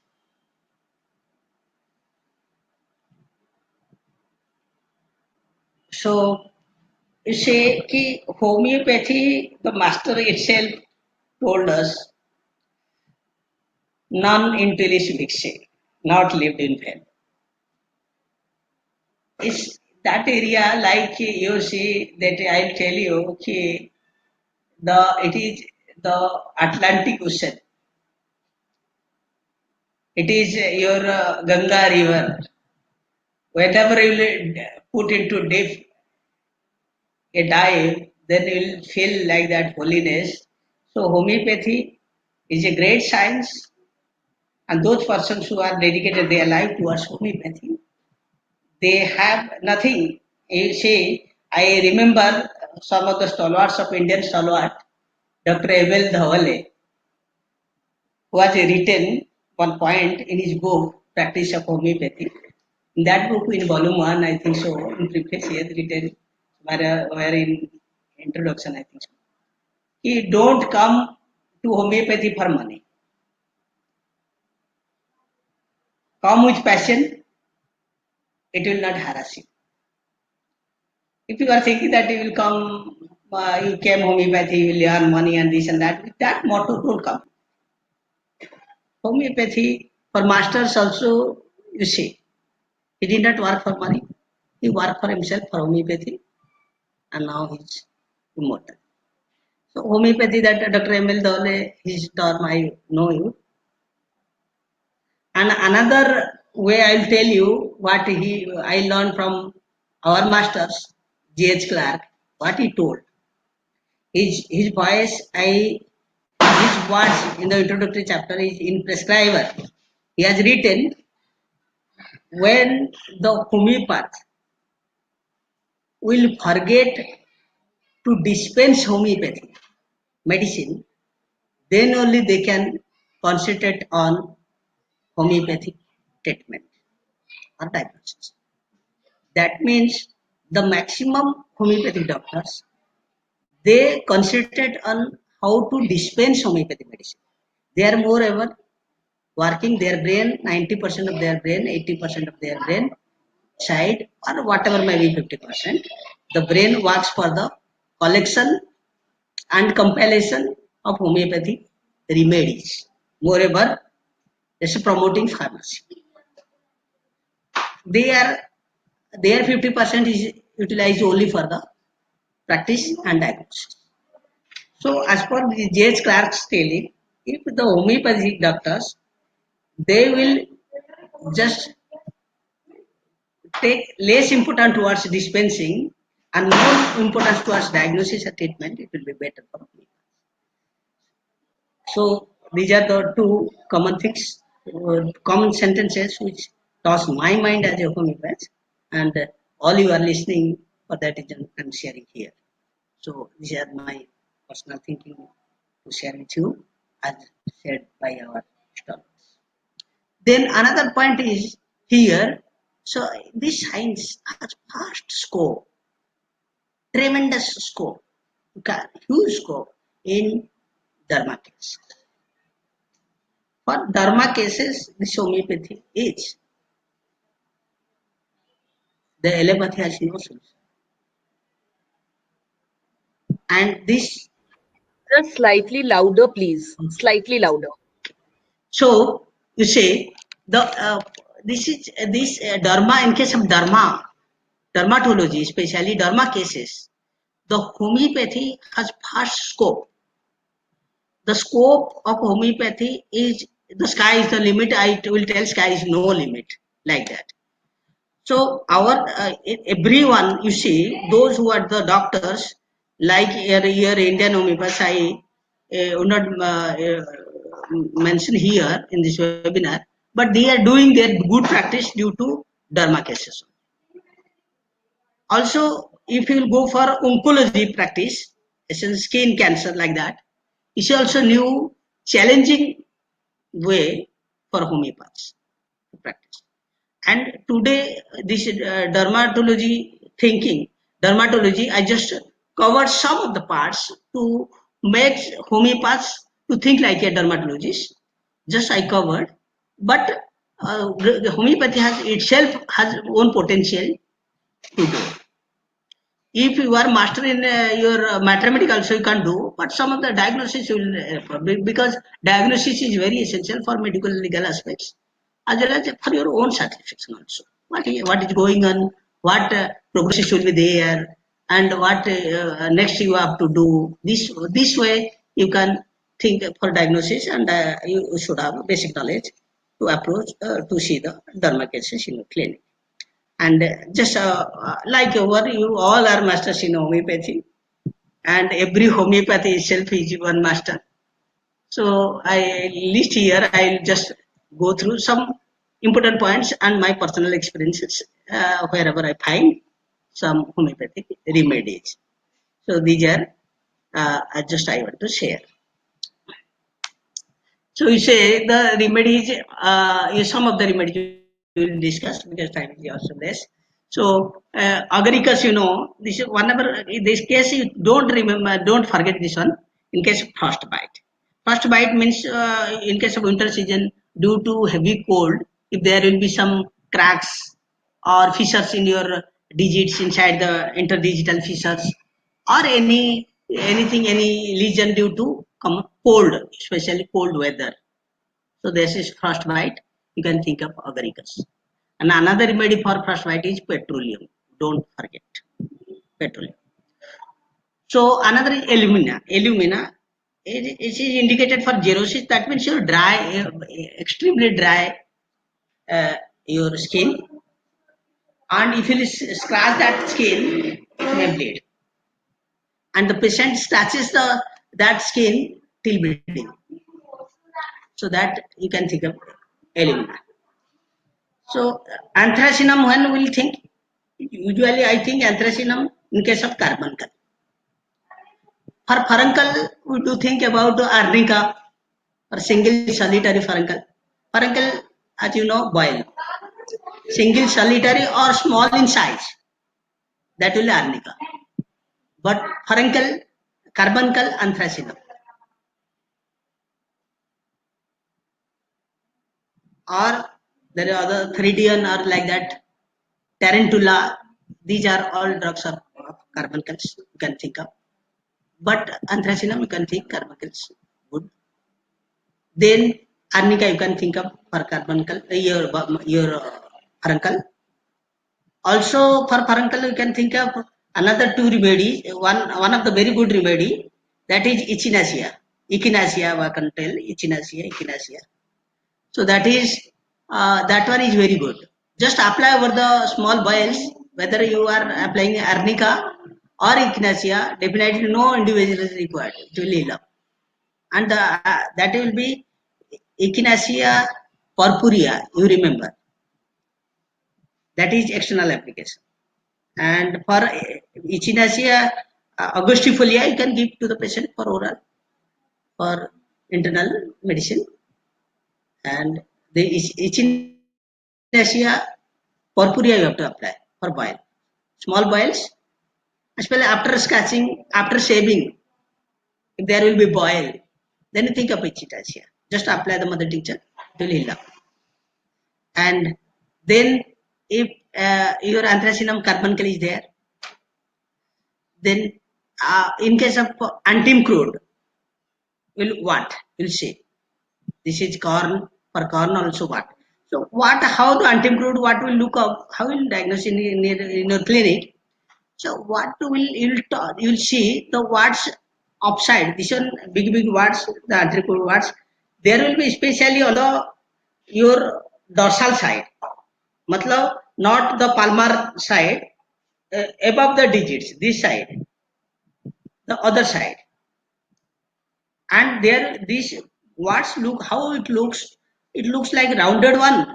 The upper portion is like that rough nature will be there. You'll toss it will look rough.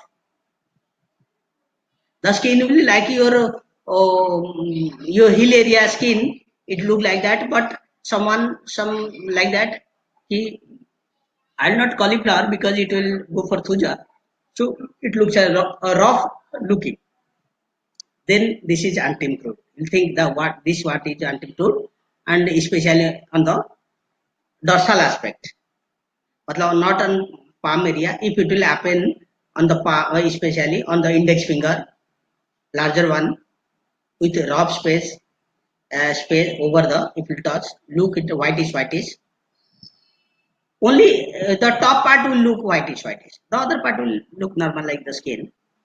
The top part will look whitish. Then it is antim crude what? Then Apis mellifica, all you are know that sting bite, your bee bites, your wasp bites, that you can kill Apis mellifica. And urticaria.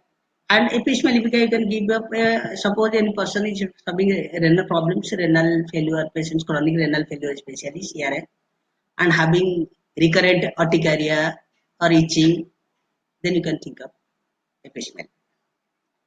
Then arnica ecchymosis, I told you, that is blunt injury, and below the skin there will be accumulation of blood. Then you can think, or blood, small boils. This one is also good. Then arsaioid is eczema. You can think eczema, as you know, chronic dermatitis. So there you'll find after aggravates after washing. If you will wash the eczema, then it will aggravate. Will violent itching after washing. We'll watch that one very clearly.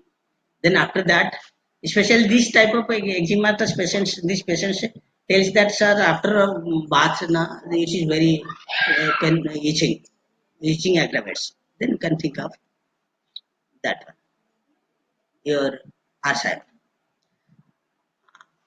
And this arsad is a very good remedy for night snuffles. Any person who is suffering from night closing of nose at night, then you can think of arsad 3x. He'll have a good sleep. His nose nares will open. Then Arum triphyllum. This is, as you know, Orbi. So Arum triphyllum.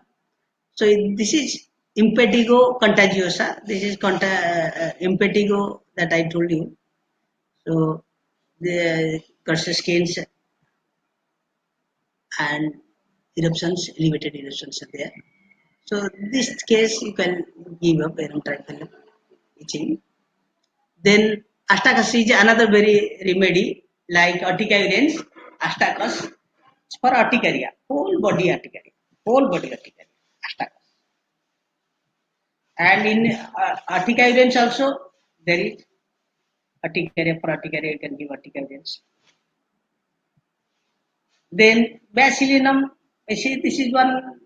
Someone I do use it as an intercurrent for ringworm infections. Ringworm very difficult to cure. Very difficult to cure. Ringworms, tinea infections. Then Badiaga, these are freckles. Freckles have no brownish spots. Small brownish spots are freckles. Who has a sensitive skin and with small brownish spots. The freckles, you can give Badiaga. Then Berberis achyphilium, which is very common. Every homeopath knows for acne. But here you remember the acne with a dry skin. Skin should be dry. The moist skin does not indicate Berberis achyphilium. But anyone without individualization, you can prescribe Berberis achyphilium. Creams are there. You can prescribe. Then Bovista. Bovista also is given for urticaria. But this Bovista patient usually, whenever there is a female patient suffering from leukorrhea, then he have recurrent urticaria, then think of Bovista. These are the mimic things that you have to remember. Bophorana, say frog remedy. Then blisters for blisters, bulle you can give. So what this bulle you can give also bulla, that means large vesicles, air bulla. This is more than 1 centimeter with fluid filled. Then this bulla you can think of cantharis also. You can think of cantharis also for bulla. But cantharis will be indicated when there is the bulla is due to the hot liquid, hot water, hot oil. In that case, you can give. That is due to liquid burn. The bulla is due to liquid burn. Then you prescribe cantharis. But the bulla is there. But after puncturing out that bulla, taking out that bulla, if that area, that under bulla area, it will be very raw and very sensitive. Even excoriation has occurred. The skin has gone below that one. Then think of Bopharana rather than cantharis. Then another one is your for caladium, the remedy for skin. So caladium, as you know, the sweet is sweat attracts the flies. The keynote in Allen's keynote. But the caladium patient will find that flies are coming wherever he sits, the flies will come nearby. So that one, and even another important symptom that a caladium patient will tell you, that he will have itching, then he will have dyspnea, then itching, then dyspnea. These alternate symptoms may mimic you to think for caladium. Caladium very good remedy for tobacco your de-addiction remedy. Tobacco. Who has a great craving for tobacco, and you can give your 3 month one dose caladium till he leaves. That's the treatment for tobacco de-addiction therapy by caladium. And then your calendula. Calendula, whenever there will be any injury, we are thinking calendula. That calendula is indicated in case of lacerated. Suppose someone will just fell down, then we'll have some breakage in the breakage in the skin area. It is lacerated on. Then calendula. Here calendula is very good one. It is lacerated on. Face wounds will indicate calendula. But while applying calendula, remember that while washing, whenever you will dress it up, that with your hydrogen peroxide and also with your around the area spirit. After applying calendula, mother tincture or ointment, whatever you are applying, don't apply water further, because it will, as per my experience, what the cases I handled personally, I see there was, because when nail extraction I was doing with application of calendula, then during that time I saw that after application of water, the case get worse and post formation of pus. It took much more time. If you will not apply water after calendula, the healing will be more rapid. So this is personal experience I share. Then another one is your think Safi Sagria. Another is cartoon. Suppose you have wound with you are cutting vegetables and your finger or anything else cut. This is inside too. And in surgical, we're not doing surgery, whatever may be, but with blades, with knife, the cut, it indicates not calendula. You give better, you give Staphy Sagria. For your bandage and anything, external application, you can think of calendula, but don't apply water and remember this one. It's my personal experience. Then carbolic acid. It's a very case when I was some experiencing and giving homeopathy remedies to your some orthopedic cases. What I found, especially orthopedic cases, they got infected with pseudomonas. So that whenever there is pseudomonas infection, the bed sores, the ulcers, the anything, they will be look green. Some green spots, pigments will seen around that ulcer. That is usually pseudomonas infection. So carbolic acid is a good remedy. In that case, you can see, you can have a try. And especially the potency, as you know, available potency 30 to 100. Then carcinosin. Then my term, this is my own symptom. All fails, I am pass. This carcinosin, this is my written symptom. All fails, I am pass. Means whenever everything fails, and you think like your Ignacia, the medicine of contradiction, contradictory medicine. So like Ignacia, carcinosin you can give. Anywhere you'll think, feel that there is no way, I have to just, then final remedy, carcinosin you can have a intercurrent or you can give. Then castor equi. This is R&D that you know in Hindi. So this your castor equi, it can give for cracked or fissured nipples.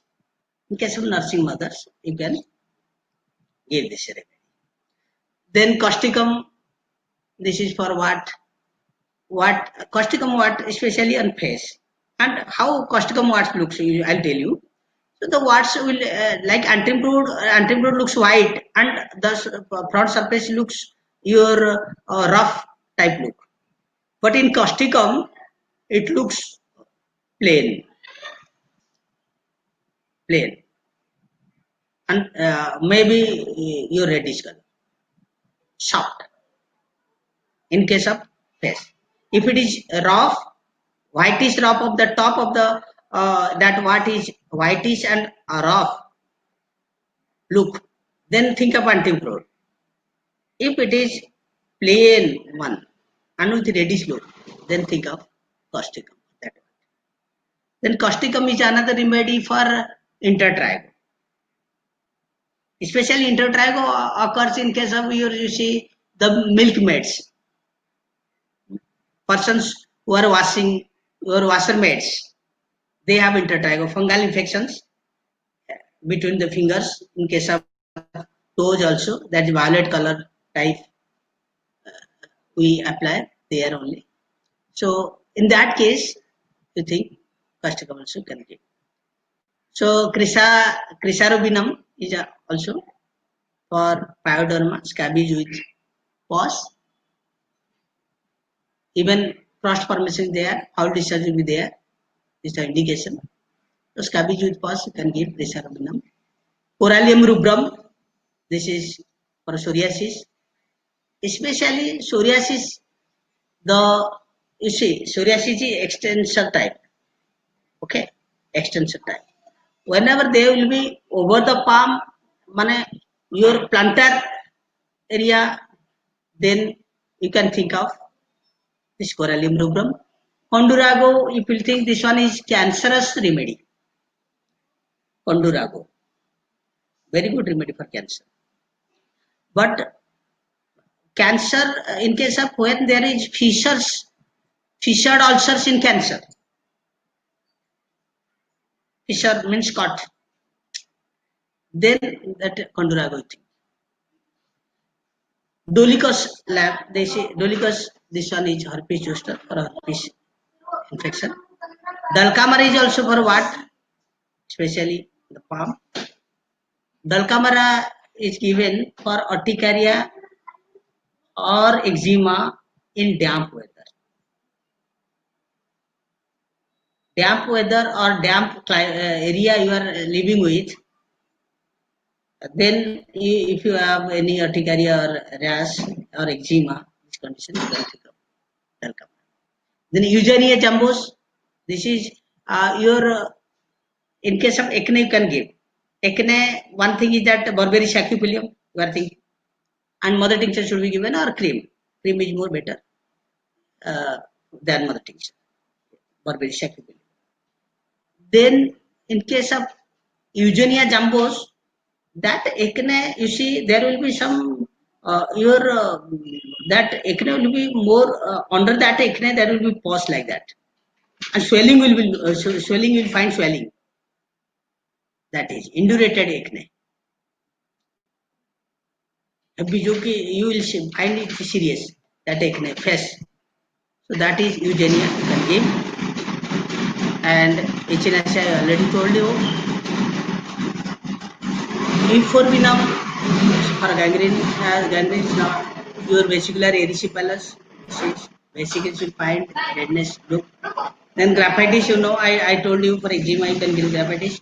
But here one thing you mention, eczema there will be discharge, sticky discharge, pustular discharge, but the skin will be dry. This will lead to graphitis.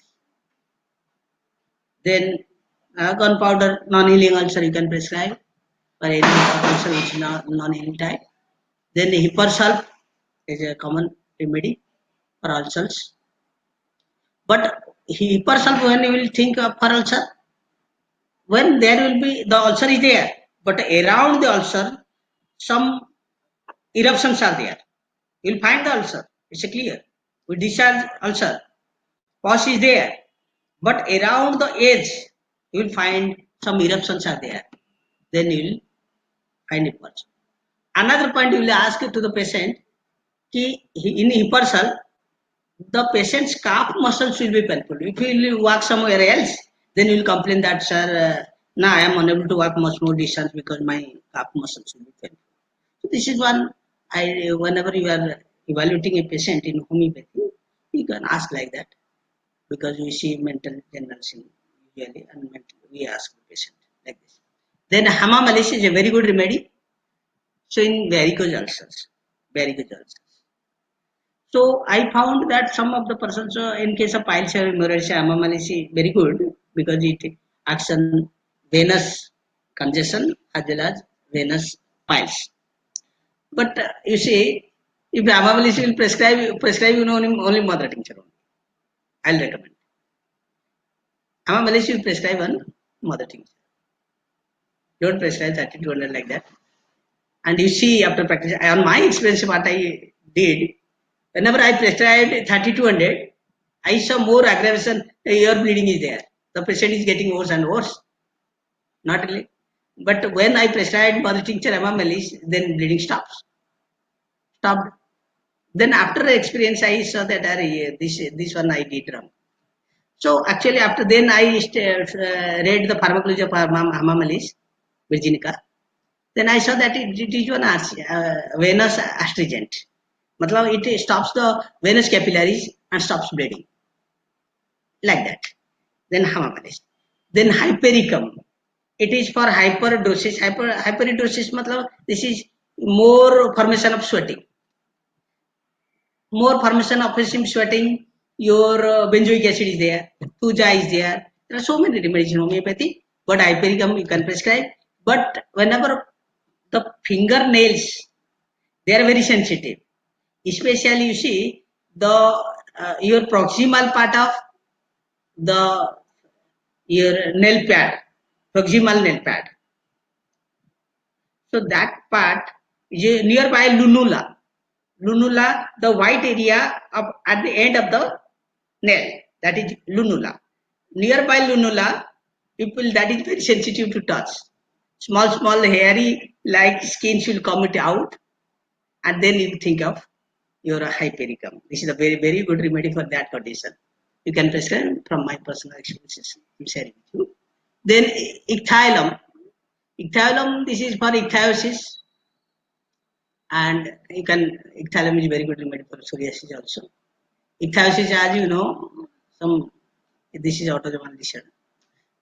Then calibrom is a very good remedy for no one will forget, that is Barberry sacrifilium, and this one, and acne for calibrom.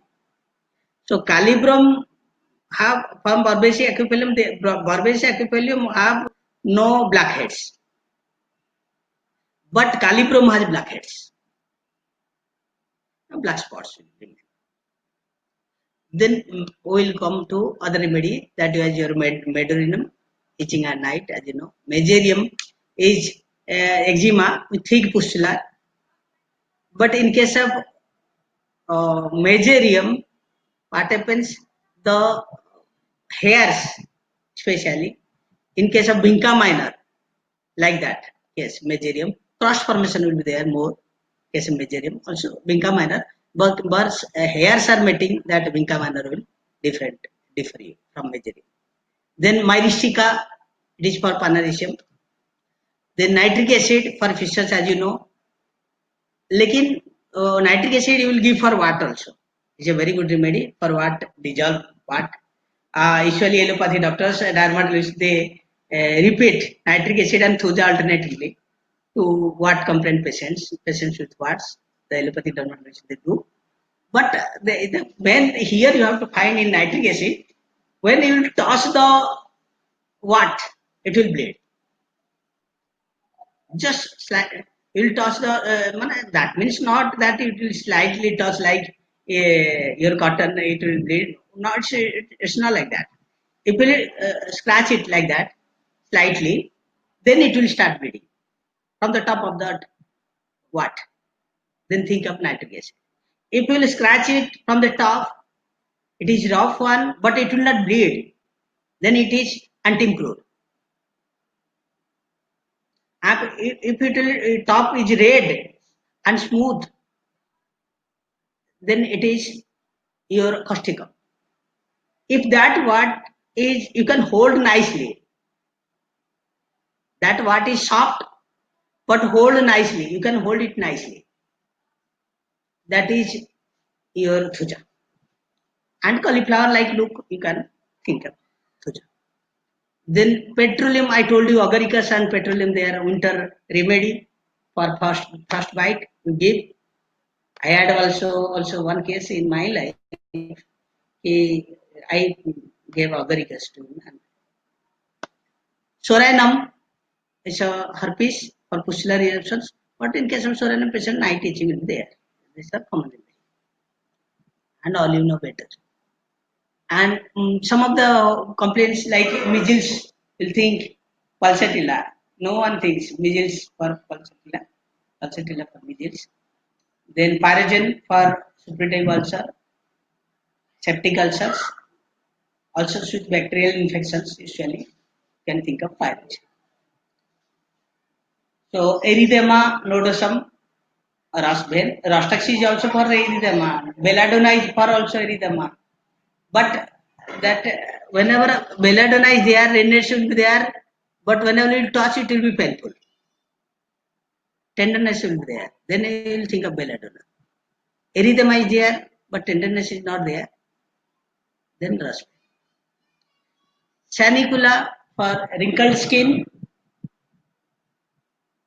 Sanicula maybe you know very well. So Sarracenia for chicken pox. Beryllium usually we use. Sarracenia also you can use for chicken pox. Another remedy. Very good remedy. Sickle this is for varicose veins. Hamalis is also for varicose veins. But sickle is more indicated in case of arterial dilatation, that is aneurysm. More indicated for arterial. Arteries and arterial capillaries. More indicated. Whenever there is arterial capillary bleeding, then you can think of sickle.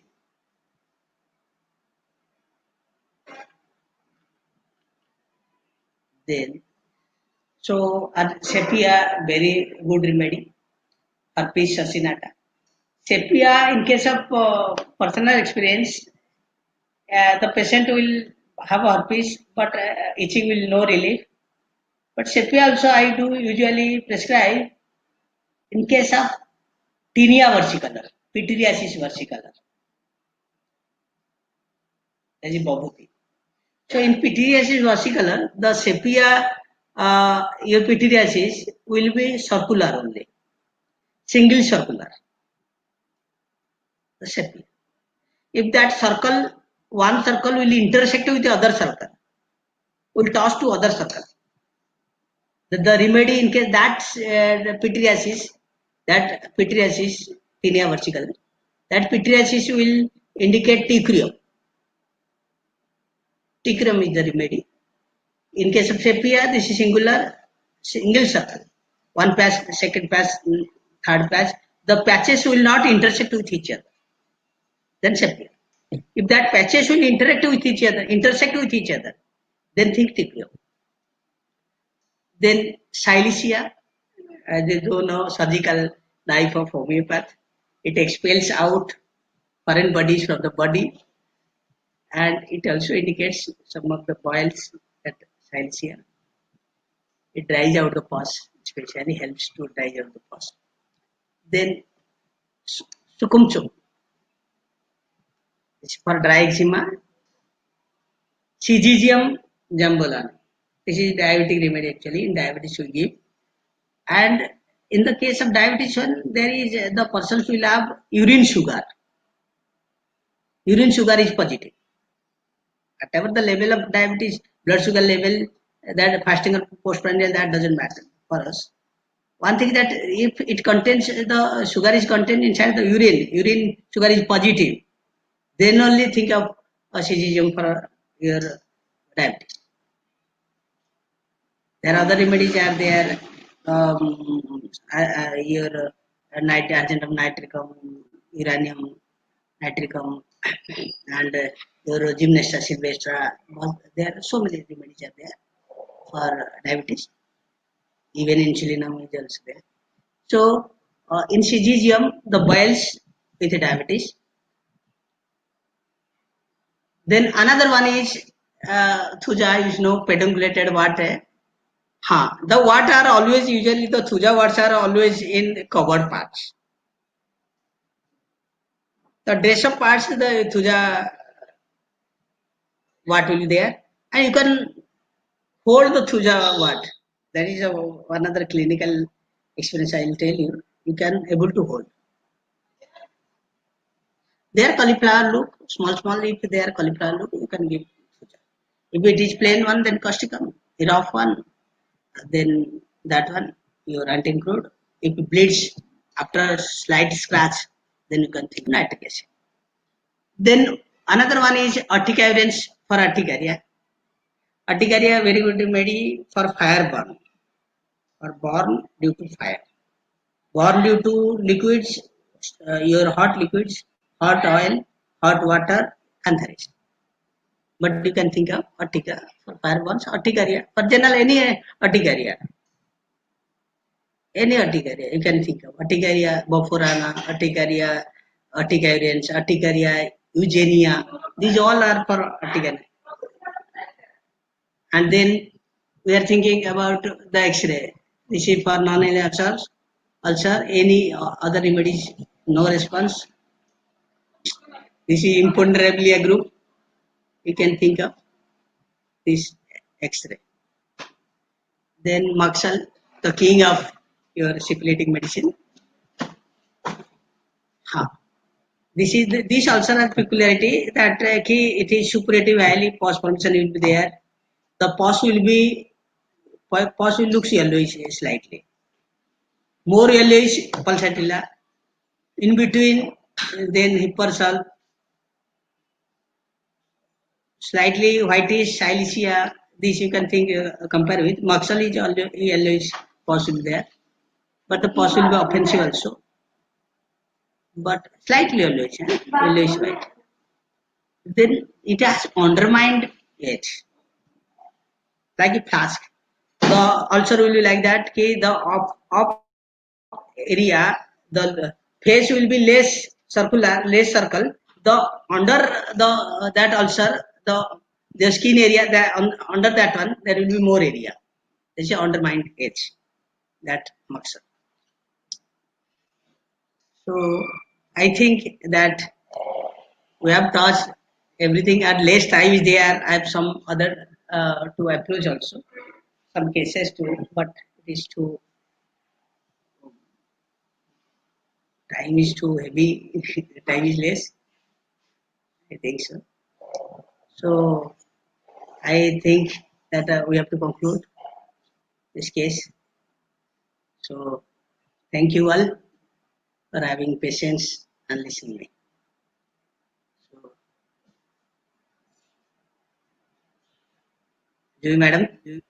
Yeah, hello. Um, Thank you so much, sir. Thank you so much. It was a very, very informative session. We have crossed the time a bit, but sir, there are one or two questions. There are a lot of questions actually, but there are one or two doubts which have come recurrently. So the students and doctors are interested in knowing that in cases of recurrent urticaria, recurrent ringworm, and conditions which become recurrent, what should be the approach or what is it that they should ponder upon more to get better results? okay. So you see, whenever in case of suppose urticaria is there, okay.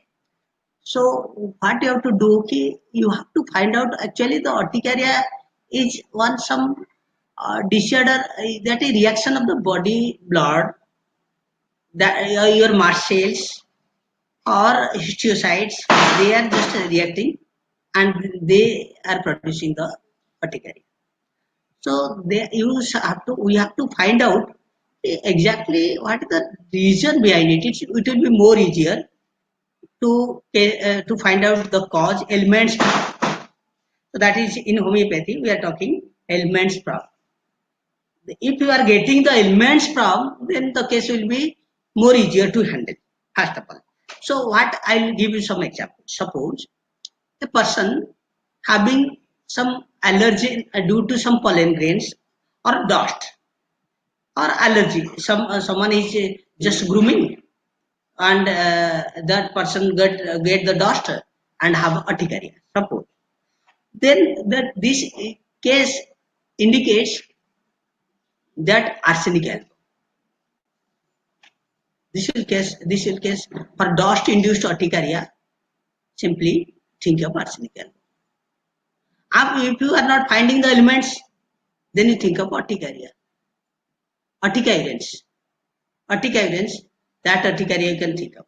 If it is recurrent, suppose someone having worm infection, especially as the way Strongyloides stercoralis.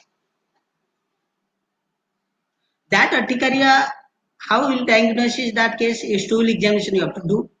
That it will be attached with cough, and the person will have night cough with recurrent urticaria somewhere, some days or some thing. Then you can think suspect that case may be worm infection, and especially I am telling you, you can find the pinworms, your enterobius vermicularis, also Ascaris lumbricoides.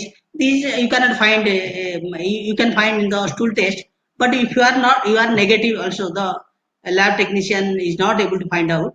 The pathologist is not able to find out. The case is Ascaris case or pinworm case. Then think of Strongyloides stercoralis. That urticaria, recurrent urticaria may occur. And in case of diabetes also, that is silent diabetes, the person is unknown, that the person is suffering from diabetes. Then suspect some recurrent urticaria cases, suspected that case may be a diabetic case, and find. Another suspect case we do think for urticaria case is your gallstone. The patient looks fat, flabby, something, everything is very there, very good. But there will be some days after there will be recurrent urticaria. Why? Because the direct bilirubin level inside the blood, it will increase. Sometimes then it will metabolize by the liver. Then it will be again normal. Then after that, when there will be direct bilirubin will increase, you will have itching all of the body. Then urticaria, you can think of that. You should tell the patient to have one sonography to rule out this case, whether it is having gallstone or not. Some small stones, they will never have problem. The patient will not tell also that I am if the patient is telling and giving the history that I am suffering from cholelithiasis or gallstone, then it's okay. You can suspect also that case urticaria. And homeopathic remedy, you see, as you know very well, ki homeopathy moreover on therapeutic basis. If you are thinking Eugenia, Boforana or Artica urens or like that remedies, Chersania, these all are remedies are Saracenia. These all are remedies are good for urticaria. But individualization is must. To find out a case, exact case of recurrent, you see, this is not a rare case, one day case, and he comes to you or she comes to you and you get just urticaria and wait, watch and he will be okay. No, it's a recurrent case, then you have to go for individualization. And as per my knowledge concern, I cannot, no one can tell what the patient will come and what will be his clinical picture, and then how will you individualize up to your experience. And when you will experience with more and more patients, then you will perfect in individualization. And the case format is same. You have to HOPI, that is presenting complaints, HOPI, then past history, family history, personal history, all these things you have to take, even physical journals, mental journals, all go through, you have to go through, even if you know the my method, that are your cause method, your causation, amelioration, then underlying cause, whatever may find out, then you will, I will say the sensations, location, modalities, confirmation, all the things you have to cover up. That individualization you have to do, then find out the similibus, to find out the similibus. But generally, any case of urticaria, if you want to give without individualization, then think of your Serrania, you can think of your urticarians, and you can think of arsenic alb also. The arsenic alb 30 potency is very good for allergic, dust allergies due to urticaria. Even dust allergy induced urticaria, mother tincture, pothos also you can think of. They are good. And some also some for urticaria, itching, you can think of that caladium also, like that. Next. Thank you so much, sir. Sir, I am having quite a lot of questions. So, what we are planning is that these the questions can be emailed to us, and we will, Homeopathy 360 and myself, we will compile the questions and send to you, and then we'll email the answers back to the doctors who are asking the queries. So, it is an observation that sir has a very, very wide perspective towards homeopathy. I know you must have heard with deep clarity that he is telling you how to diagnose the case, the use of Wood's lamp, the use of diascopy, which is so very helpful in diagnosing the fungal, bacterial infections, also in trying to locate the exact span of the vitiligo patch. This is how we see the actual lesion. And then he knows the sources of medicines. He's telling us that soralene is used with the ultraviolet radiations to bring pigmentation in the vitiligo skin. And then we see the wonderful relation to pathology, gallstones, the direct increase in bilirubin, and urticaria. So truthfully, this is the complete approach which Dr. Hanneman wants all of us to develop and understand. And we are really, really grateful to Sir. And today, in the true sense, he has tried to explain to us that as per our system of practice, the lesion is on the skin and not off the skin. So we are very, very thankful to you, sir. It was a very, very informative presentation, and we look forward to many more such presentations with you. Thank you so much for being with us, and thank you all of you for joining this webinar. Tomorrow again, we start at 4 p.m. with another genius doctor, Dr. M.K. Gupta. For all those who have heard him, he's a super clinician. He's going to give you very good insight into the Organon philosophical perspective of this COVID-19. And you all can join in using the email link which you have been provided. In case there is any problem in joining, you can drop a message to me. I will send you the YouTube link, because sometimes we get full, I mean, the entry is complete, so we are not able to accommodate more. So thank you so much for being with us. Thank you so much. Thank you, madam. Thanks a lot. Thank you.